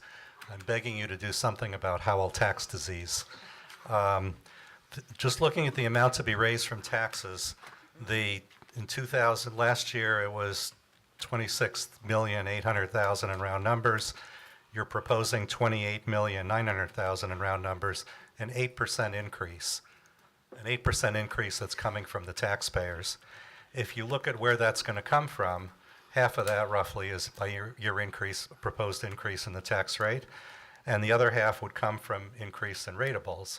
But 85% of the non-exempt ratables are residents, and new residential makes up about 1%. So whether it's the 4% from the tax rate or the 4% from the increase in the assessments that have occurred on existing homes, you're taxing proposing to tax people at an increase rate of 8%. You know, if I look back at previous years, the amount collected from taxpayers, 2017 was a 3.7% increase, 2018 was a 1.8% increase, and now 2019 you're saying would be an 8% increase.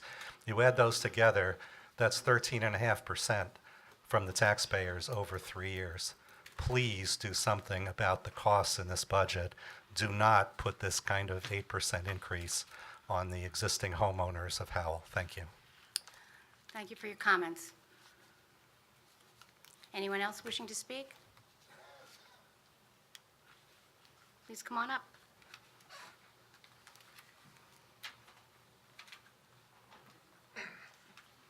Hello. Again, Rick Hankins, 24 East Milan Boulevard. My wife and I moved to Howell Township a little over 2.5 years ago, and we were surprised at the taxes that were levied in Howell Township. We were surprised at the levy of taxes that we had to bear in Howell Township. We moved from a 4,000 square foot home, nearly 3 acres, with a much higher market value than the current home we have in Howell, which is 2,200 square foot on almost no acres. And yet we're paying more taxes here in Howell Township than we did in Wall Township. I think something's very wrong with that picture. I think something's wrong when you believe that the residents of Howell Township can afford this kind of tax increase. Most of us who operate households or businesses, when we're faced with conditions that would cause this kind of increase, we would look for very significant ways to reduce it before passing it on. We would find some way to tighten our belt. So tonight, I would like to exhort council to take another whack at this and to do some belt tightening. I would suggest that,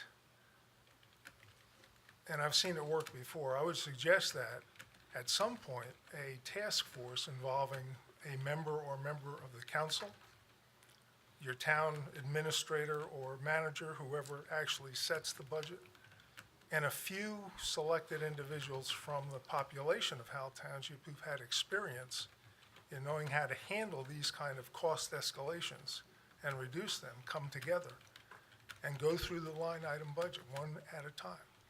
And I'm going to bet you that if you establish a 5% per year reduction, year-over-year real reduction, not just from proposed budget, but year-over-year real reduction, actuals to new budget, you're going to find that that's doable. You're going to find that you have a lot more satisfied residents when you do that. You're going to find that there are ways to do that without harming the essential work that needs to be done that is represented in part in this budget. I think this one needs to be dealt with before it's passed. And I'm urging you strongly to consider doing that. Thank you. Take everything you just said under advisement very seriously. Appreciate that. Anyone else?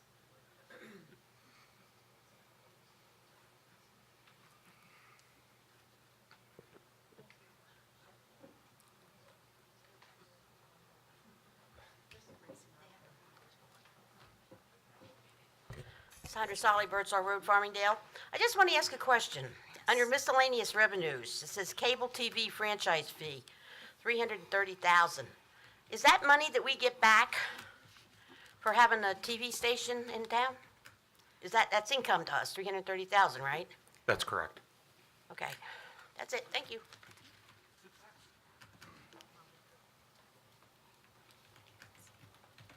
Barbara Dixell, The Villages. I just want to say, once again, we're gonna get hit with these taxes. We can't afford them, we're seniors.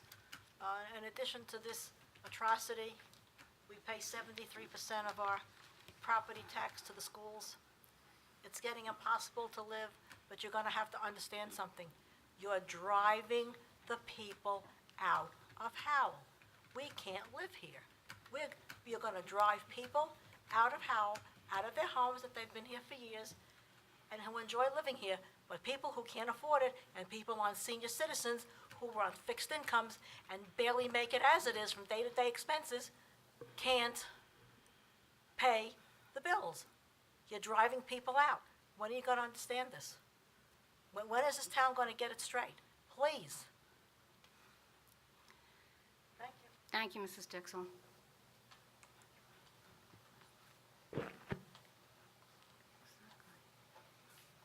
Okay. I just want to be clear. So we were at 28,936,400 in our intro budget, which was an increase of 2,131,635. The present budget was brought down by 544,449 to 28,391,951, which is now an increase to last year's budget of 1.587,186, which is now a 6% increase and not an 8% increase. That is what is going to be proposed in the budget amendment. Okay. Out of that, our operational budget is maintaining below 2%. Meaning not counting pension, not counting everything that isn't operational, which is capped at 2%, is staying below 2%. Your pension isn't in there, your bonds isn't in there, just every department here. I mean, not a total. I don't mean every Right. department is below 2%. I mean, at a total, at the end of the day, all departments added up together is under the 2% operational cap. Well, I mean, as the amendment is going to be proposed, the appropriations are increasing 1.259 million, and that is a 2.47% increase over the 2018 budget. A lot of those appropriations, as I say, do encompass debt service. It encompasses pension obligations. It includes contractual obligations that were based on negotiated contracts of the That's of the total employees. budget. I'm talking Correct. about just our tax levy right now. I mean, even if you want to talk 2.7% over budget, a majority of that is due to old bonds that we now have to, it's a lot of bonding, a lot of spending in the past that is now catching up to us, correct? Absolutely, correct. It doesn't have anything to do with operational as much as it has to do with. Correct. The majority that's driving the increase is stuff of that nature. The controllable items such as office supplies and stuff of the like, stuff that operating, we absolutely try to hold the line on the 2%. Now, obviously, there are things such as maintenance contracts for certain things, Yes. of that nature. But as far as, the items that we are able to maintain and control, and we have a say over, the town manager and I do a thorough review, and actually from the prior year's budget, our discretionary spending actually decreased approximately $335,000. So you're running the town at a cheaper rate. It's Correct. just what happened in the past with our past council, they ran up the bills. We had interest-only bonds for 10 years that we were now we're told that we have to bond permanently. Sure. So we're paying for stuff now that we bought 10 years ago. Well, back when we did 13.5, a couple years ago? Correct. Now, last year, you did 9 million in permanent bonds that were spent Correct. probably 10 years prior to that. So I understand the intensity of this budget for this council because I understand you are keeping operationals down and you have a main problem with what has been spent in the past.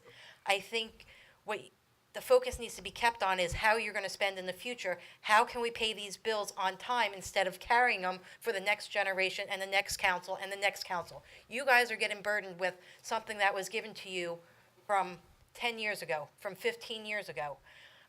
I like the idea. Can we cut 5% of the budget? I would love to see 5% of the budget, but we didn't go up 5% in our budget for operations. Our budget went up because of failure to control spending in the past. So we are stuck in this point now, and you're stuck in a position now where you have to make a decision.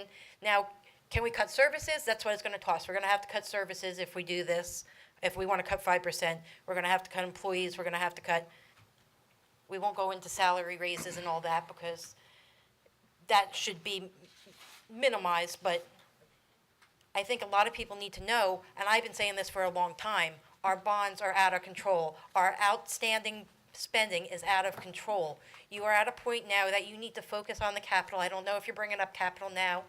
You have to focus on the capital and moving forward, what you're spending, how you're spending it, and how you're going to pay for it. The $3.5 million we're paying for American water infrastructure, that aggravates the hell out of me. We, the taxpayers, don't deserve to pay for that. I understand where you're at. I understand the position you're in because I've been following this for years, and I've been screaming for years, stop bonding with our TANs and bands. I was happy tonight to hear we went from 13 million down to 9 million in our TANs. That is going to be a cost savings, and hopefully we can pull that back a little more, but we need to pull back some of our other bonding a little more, which is hard because while we were bonding, we weren't bonding for roads, and our roads are in desperate need, and the only way we can do roads is to bond. So you have a lot of decisions still to make. But I think it's important for everybody to know the operational function of this town is under 2% and has gone down. So it's costing us less to operate the town. It's costing us more to pay for past spending, and that's really not right. Ms. Smilek, if you don't mind, I'd like to just kind of summarize, I think, what you just said, so everyone kind of, I can see it's kind of following around. What she's basically getting at is that there's contractual salary increases for the different unions, right? And things that we are what we call non-discretionary versus discretionary spending. So the non-discretionary items are debt service increase, pension increases, contractual increases, or contractual increases are technically discretionary. But the reality is it's a contract that was negotiated for the PBA, the SOA, the TWU, all those different agencies. Keeping around 2%. Right.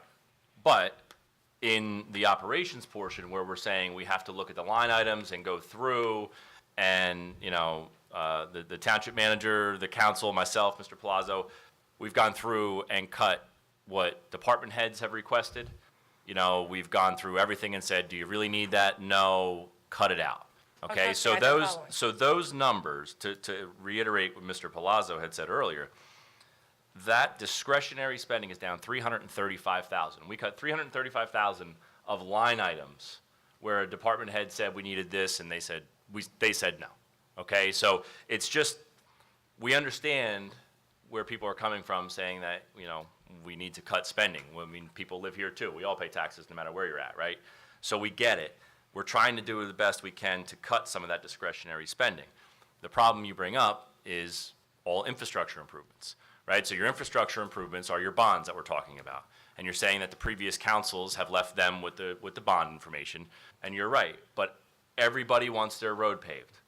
Everybody. I've had 3 people But there was a long time we weren't paving roads.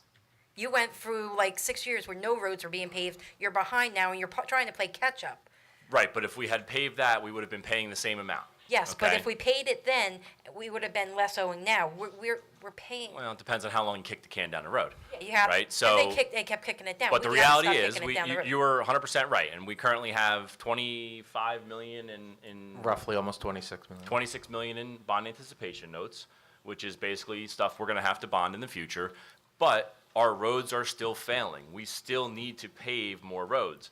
The 3 people that were in my office today saying they had the worst road in town, that's where that money comes from, right? So if you want to pay for it all right now, that would probably have to go out to a referendum to raise our budget by, let's say another couple percent. That would be something we pay capital money every year, which nobody wants to do that either, right? You don't want to get hit with a $300, $400, $500 increase on your municipal portion only just to cover the $4 million we need every year to pave roads, right? And that's just the basics. That's not covering the bad stuff. So, like, when we paved your street, right, I know we did how many million that year? $7 million in roads that year, right? Because we were playing catch up a little bit, okay? But they're not going away. They're 20-year bonds. We're going to have to bond that eventually. So you're looking at a problem this year, our debt service increased because of payments from old capital funding, right? But that's not changing the fact that right now, if you drive home, West Farms Road looks like a war zone by your development. Or Hilltop Road looks like, or Turpac Road, or Hilltop Road, or Newton's Corner Road, or Birdsall Road, or any of these roads, right? So the answer is, this council's gonna have to make a decision on, we can either keep our bonds where they are and say we're not gonna do any more bonding, and we're also not gonna pave any more roads. So what would you rather do? I don't know the answer, I don't have the magic bullet, and I don't know if the council does either, but to summarize, you know, because when people come to my office and I sit there for 10 minutes and I explain it to them, the light bulbs go off. They just think, okay, well, we're not really just not paving their road for a reason. So when the capital budget does get introduced, hopefully in the next month or two, you know, we're gonna have these big decisions to make that are going to affect next year's budget, the year after that's budget, and then the next 20 years' budget, right? So Do we have a way that, how are we paying off this debt now? Now, I'm sure there's going to be more debt coming due now. How much is our next bond? So there's the state dictates when we have bond anticipation notes, when we issue a bond ordinance, you're allowed the first 2 years of issuance of the bond anticipation note, we pay interest only. And there's a minimum amount of principal that we need to pay down on that. We are allowed to carry that bond anticipation note for 10 years. At the anniversary of the 10th year, it needs to be permanently financed. Currently, there is a plan to fund, there's a debt service payment coming off the books available for the 2022 budget. So it's my plan to finance as much of the outstanding bans that exist at this point in 2022, so that the effect to the budget is minimal. That is my plan on that. Is there currently. a way we can yearly permanently bond to do a lower impact on taxpayers yearly instead of hitting us with $9 million or? I mean, I wish that were the case. I would say it's cost prohibitive, because it is costly. Better rates. I mean, what it looks like now is I go buy a car and I put it on an interest-only loan, and 10 years from now, I don't have that car, but I still have that loan, and we're paying for it. How many things do we not have still that we're paying for now? That is correct, and to a point, sometimes it's the nature of the beast. I mean, we try to not pay for things that are longer than what their useful life dictates. We try our very best to not abide by that mantra. I've looked through the trust account, and there's a lot of things that I don't agree with that was bonded. But I've been speaking about bonds literally for the last 7-8 years, and how bad these bonds are for us, and asking previous councils, please watch our bonds. Please pay our bonds. Please get us on track, because the only way you're going to take our taxes and get them straightened out is to control our spending and control these bonds and get them under control, because right now we're drowning in debt, and that's what we are all feeling. Our past council has drowned us in debts, and you're feeling the pressure, and we, the taxpayers, are now feeling the pressure. So please, look at your bonds, look at that. I know the operational, you can't go down much more in operational because it's going to affect services, and we can't do that because we pay enough for our services. We can't lose any more. We've lost enough already.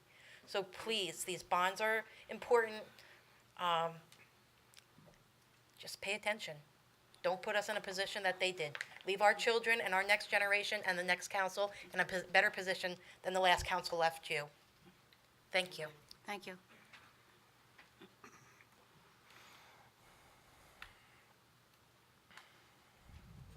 Good evening, Barbara Dixell. Hello. Villages, talking about past bonds. I'm going to give you a little history, because I'm here too many years.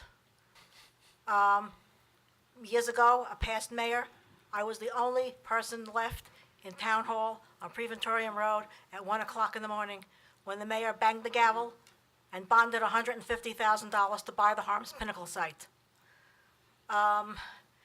Memorial Drive.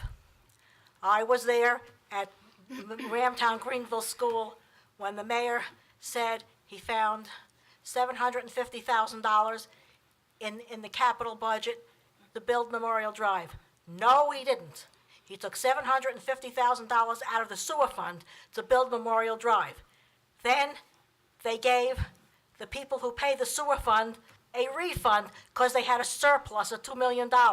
Then they wound up with a deficit that had to be paid back. So then that council probably wound up having to bond to pay the damn thing back. Also, years ago, I think that particular mayor, we were over-assessed when they reassessed the houses that year. And we in the villages, we filed the lawsuit, we won. And a lot of people won, a lot of over-assessed on the property taxes. And what happened was, the council had a bond. They lost a lot of money. I think they had a bond, $5 million to pay that money back. This is past nonsensical, irresponsible spending. It has to stop. You can't take money out of a sewer fund to build Memorial Drive because they had a surplus. No. Then they gave the people who paid the damn thing a refund, and then they wound up with a $2 million deficit. And they can't build $150,000 bond, 1 o'clock in the morning, bang the gavel, and buy the Harvest Pinnacle site. And you can't overtax the taxpayers on property tax, and then have people get real pissed off and file lawsuits because you're being abused and overtaxed. Well, guess what? The township got, the Monmouth County made the township bond to pay back. So everybody in this town better understand all this past nonsense. It needs to stop. I was there for all of it. Thank you. Thank you. Can I just one quick question, really quick? Not you. Median house, how much will the taxes go up? Well, obviously, it depends on your assessed value. So the median house, bear with me one moment. So if your assessment is unchanged for the past year, the average assessment last year was approximately $344,000.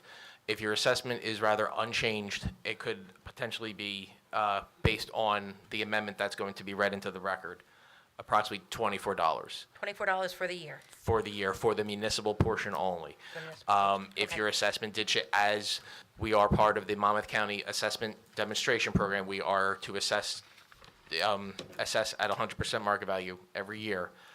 If your assessment did change, I'd say it could go upwards to approximately $75. Now, again, that's on the average median household of approximately assessed at $357,000.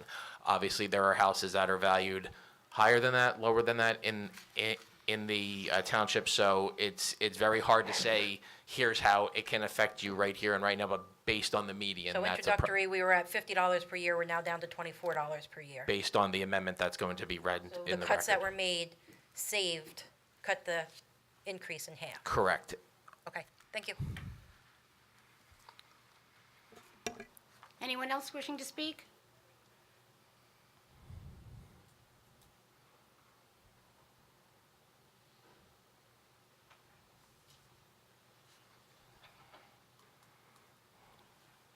Kathy Novak, 16 Stratton Drive.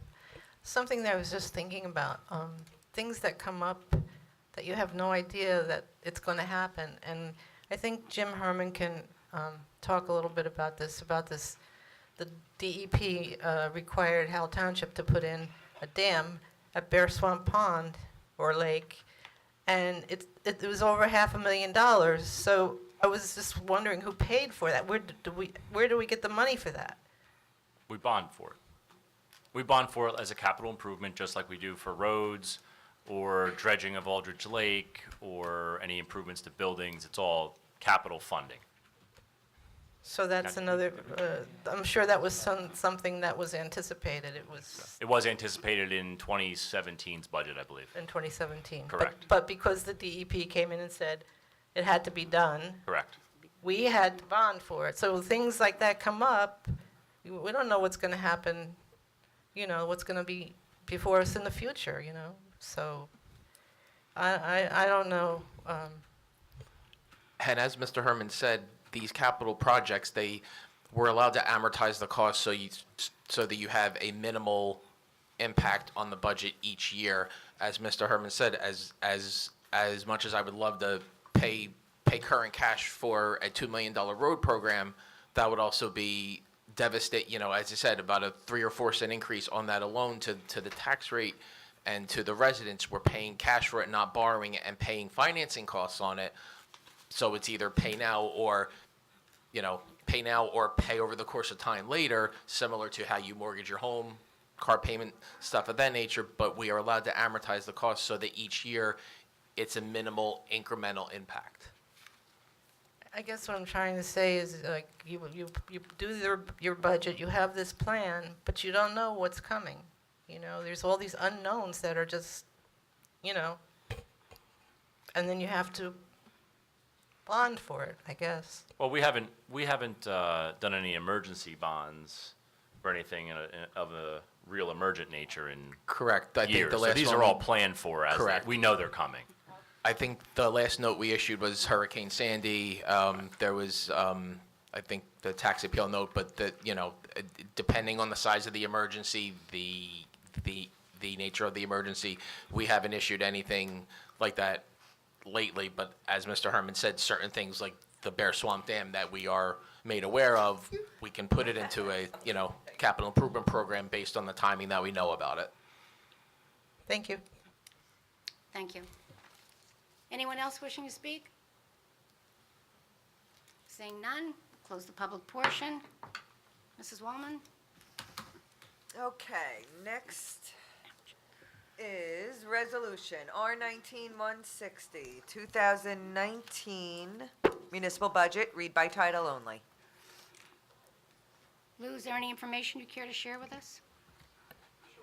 Sure. So this is a resolution that we do every year that as long as there's certain public advertising requirements that we have met as far as the state guidelines go, when the motion is made to adopt the municipal budget, we can adopt it by title only. Passing this resolution allows us to do that as opposed to reading it into the record as a whole.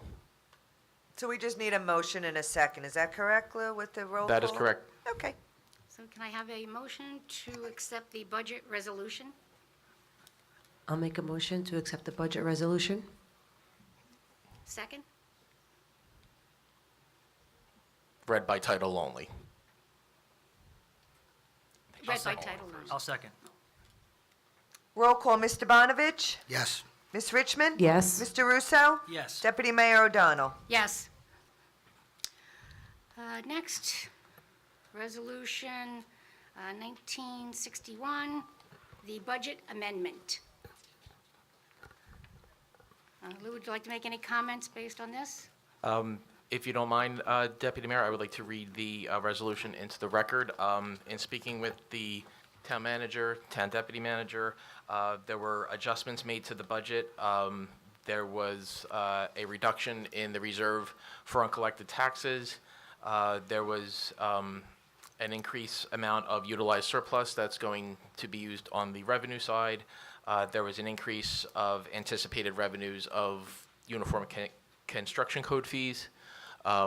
So this budget amendment reflects those changes that were made to the budget, that were proposed to be made to the budget. As this was not advertised, I need to read it into the record in its entirety. Please.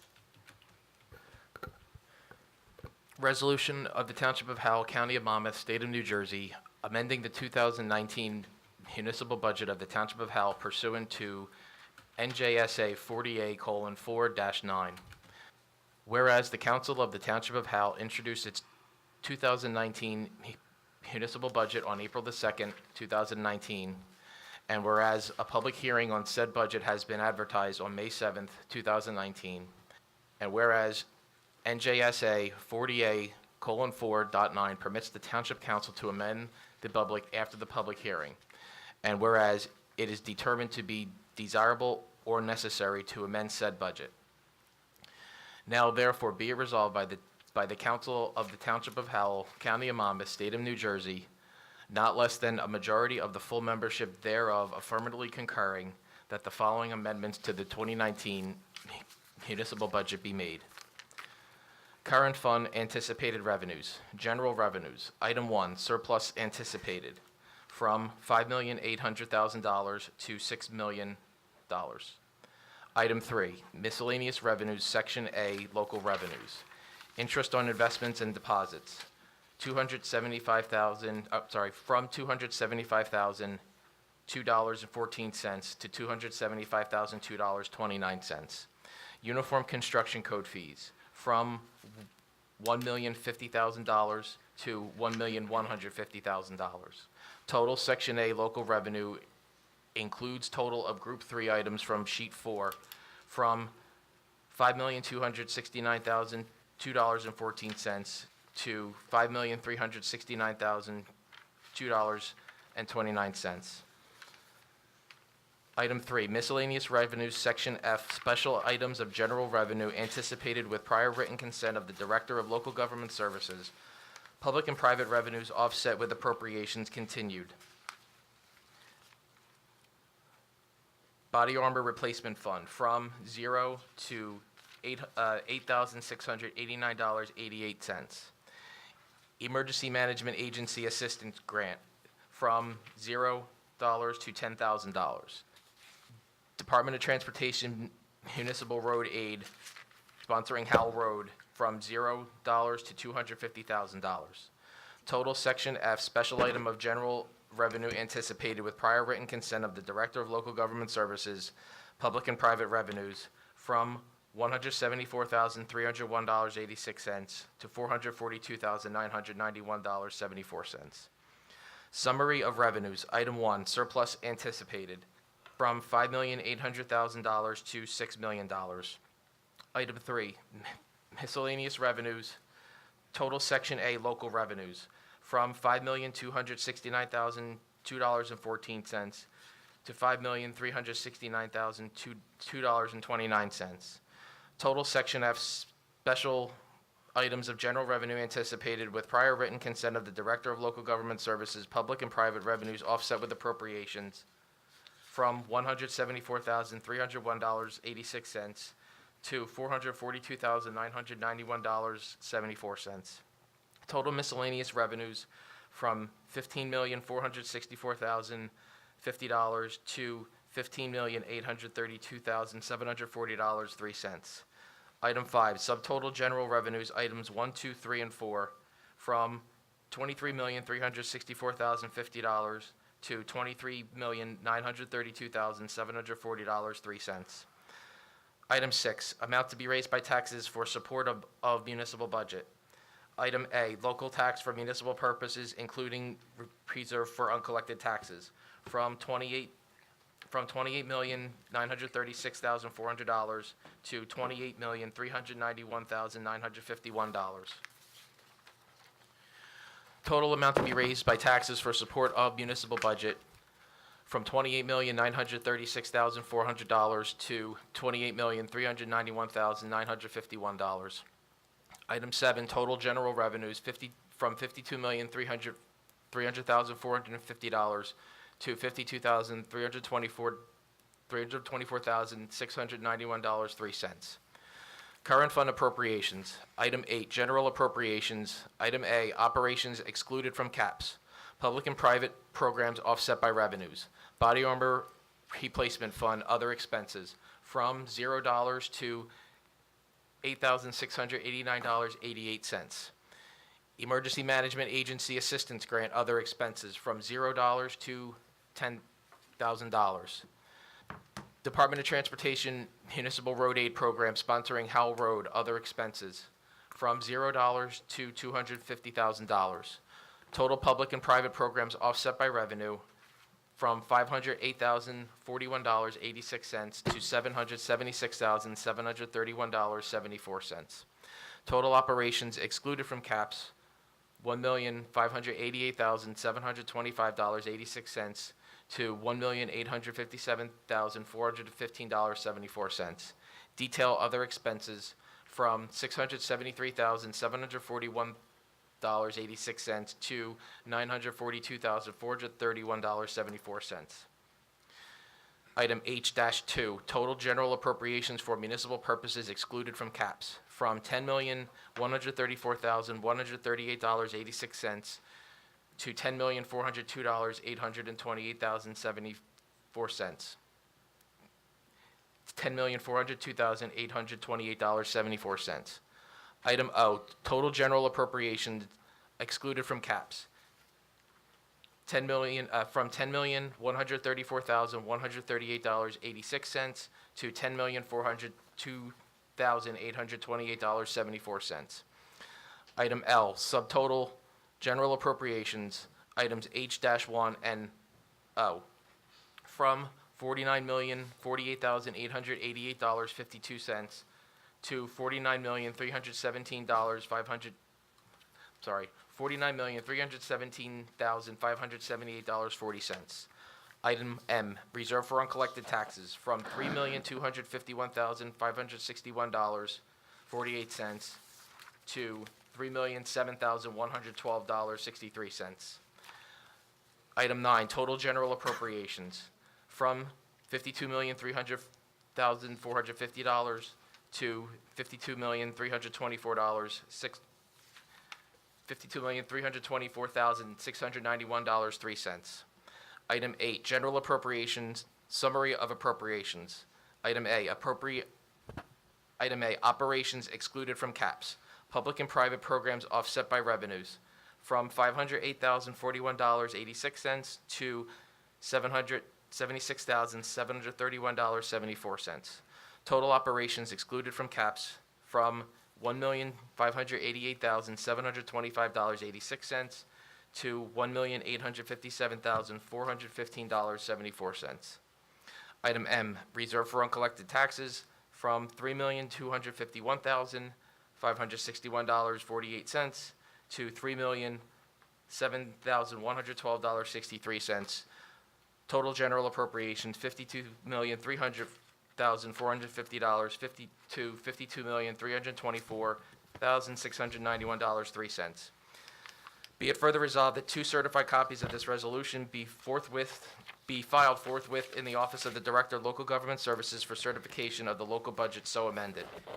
Be it further resolved that this resolution, in accordance with the provisions of NJSA 40A:4-9, subsection C, item 1 and 2, does not need to be published, and a public hearing on said amendment is not required. This amendment shall take effect immediately. Who could take a motion and a second for a roll call vote? Is there any questions or discussion from the council on this issue? Actually, yes, if I may, ahead. Deputy Mayor. Thank you. So first, thank you, everybody, for coming out and showing your concerns regarding the budget. And then I have to thank all of our professionals. I've only been doing this for 5 months, and we've been working pretty hard. My fellow council members, we've been going back and forth, arguing, fighting, debating, recommending. I just want to let the public know. I don't want you to think that any of us up here are taking any of this lightly. It is our first budget, and as Mrs. Smilek has mentioned, and Ms. Dixell, there are some stuff from the past that are haunting us now. But I want to assure you that, political parties aside, we have been in this building after hours. We have emailed, we have made phone calls, we have texted, we have gone through this budget line by line. Not to say that we're anywhere near being done here. We still have work to do. But I don't want anyone to have the impression that we just sit here and say, yeah, we're happy with this, or we're not happy with that. We all came to Howell, or we live in Howell, we moved to Howell because of the services, the exceptional services, police department, schools, all that good stuff. And I've only known these people up here and the ladies and gentlemen up here for a short time. And I can assure you that they have everyone's best interests at heart. It is not an easy thing. This is my very first budget, very first. I work in the education field, so to see this overwhelming budget is a little mind-blowing. So to your point, sir, I'm sorry I forgot your name, about a task force input, we we have our own little task force, believe it or not. We take things, we don't take them lightly. We take them, we bounce it off each other, we discuss it, we argue about it. And it's really, really a really difficult task.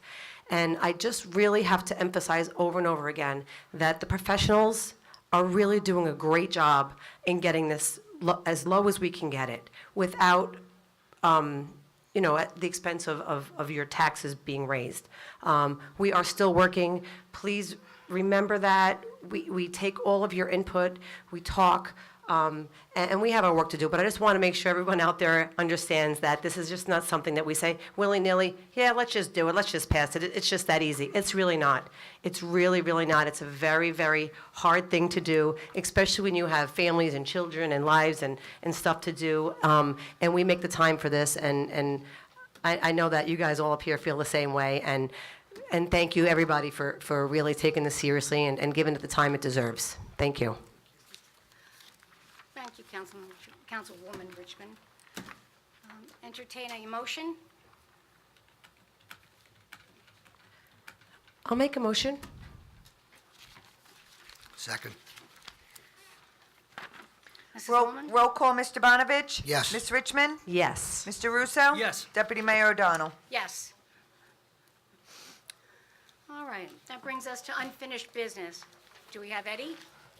Deputy Mayor, Yes. I did want to point out, so the vote that was just taken was to amend the budget. Yes. The vote by the council to be approved as amended will take place on May 21st, as you stated earlier in the meeting here. Can I just ask a question? I know Yes, we ma'am. mentioned it. There will be no public comment at that meeting. Is that correct? Correct. I just wanted to put that on the record and be clear. So if anybody has anything to say or any comments, we've done that. Okay. Per statute, correct. Thank you.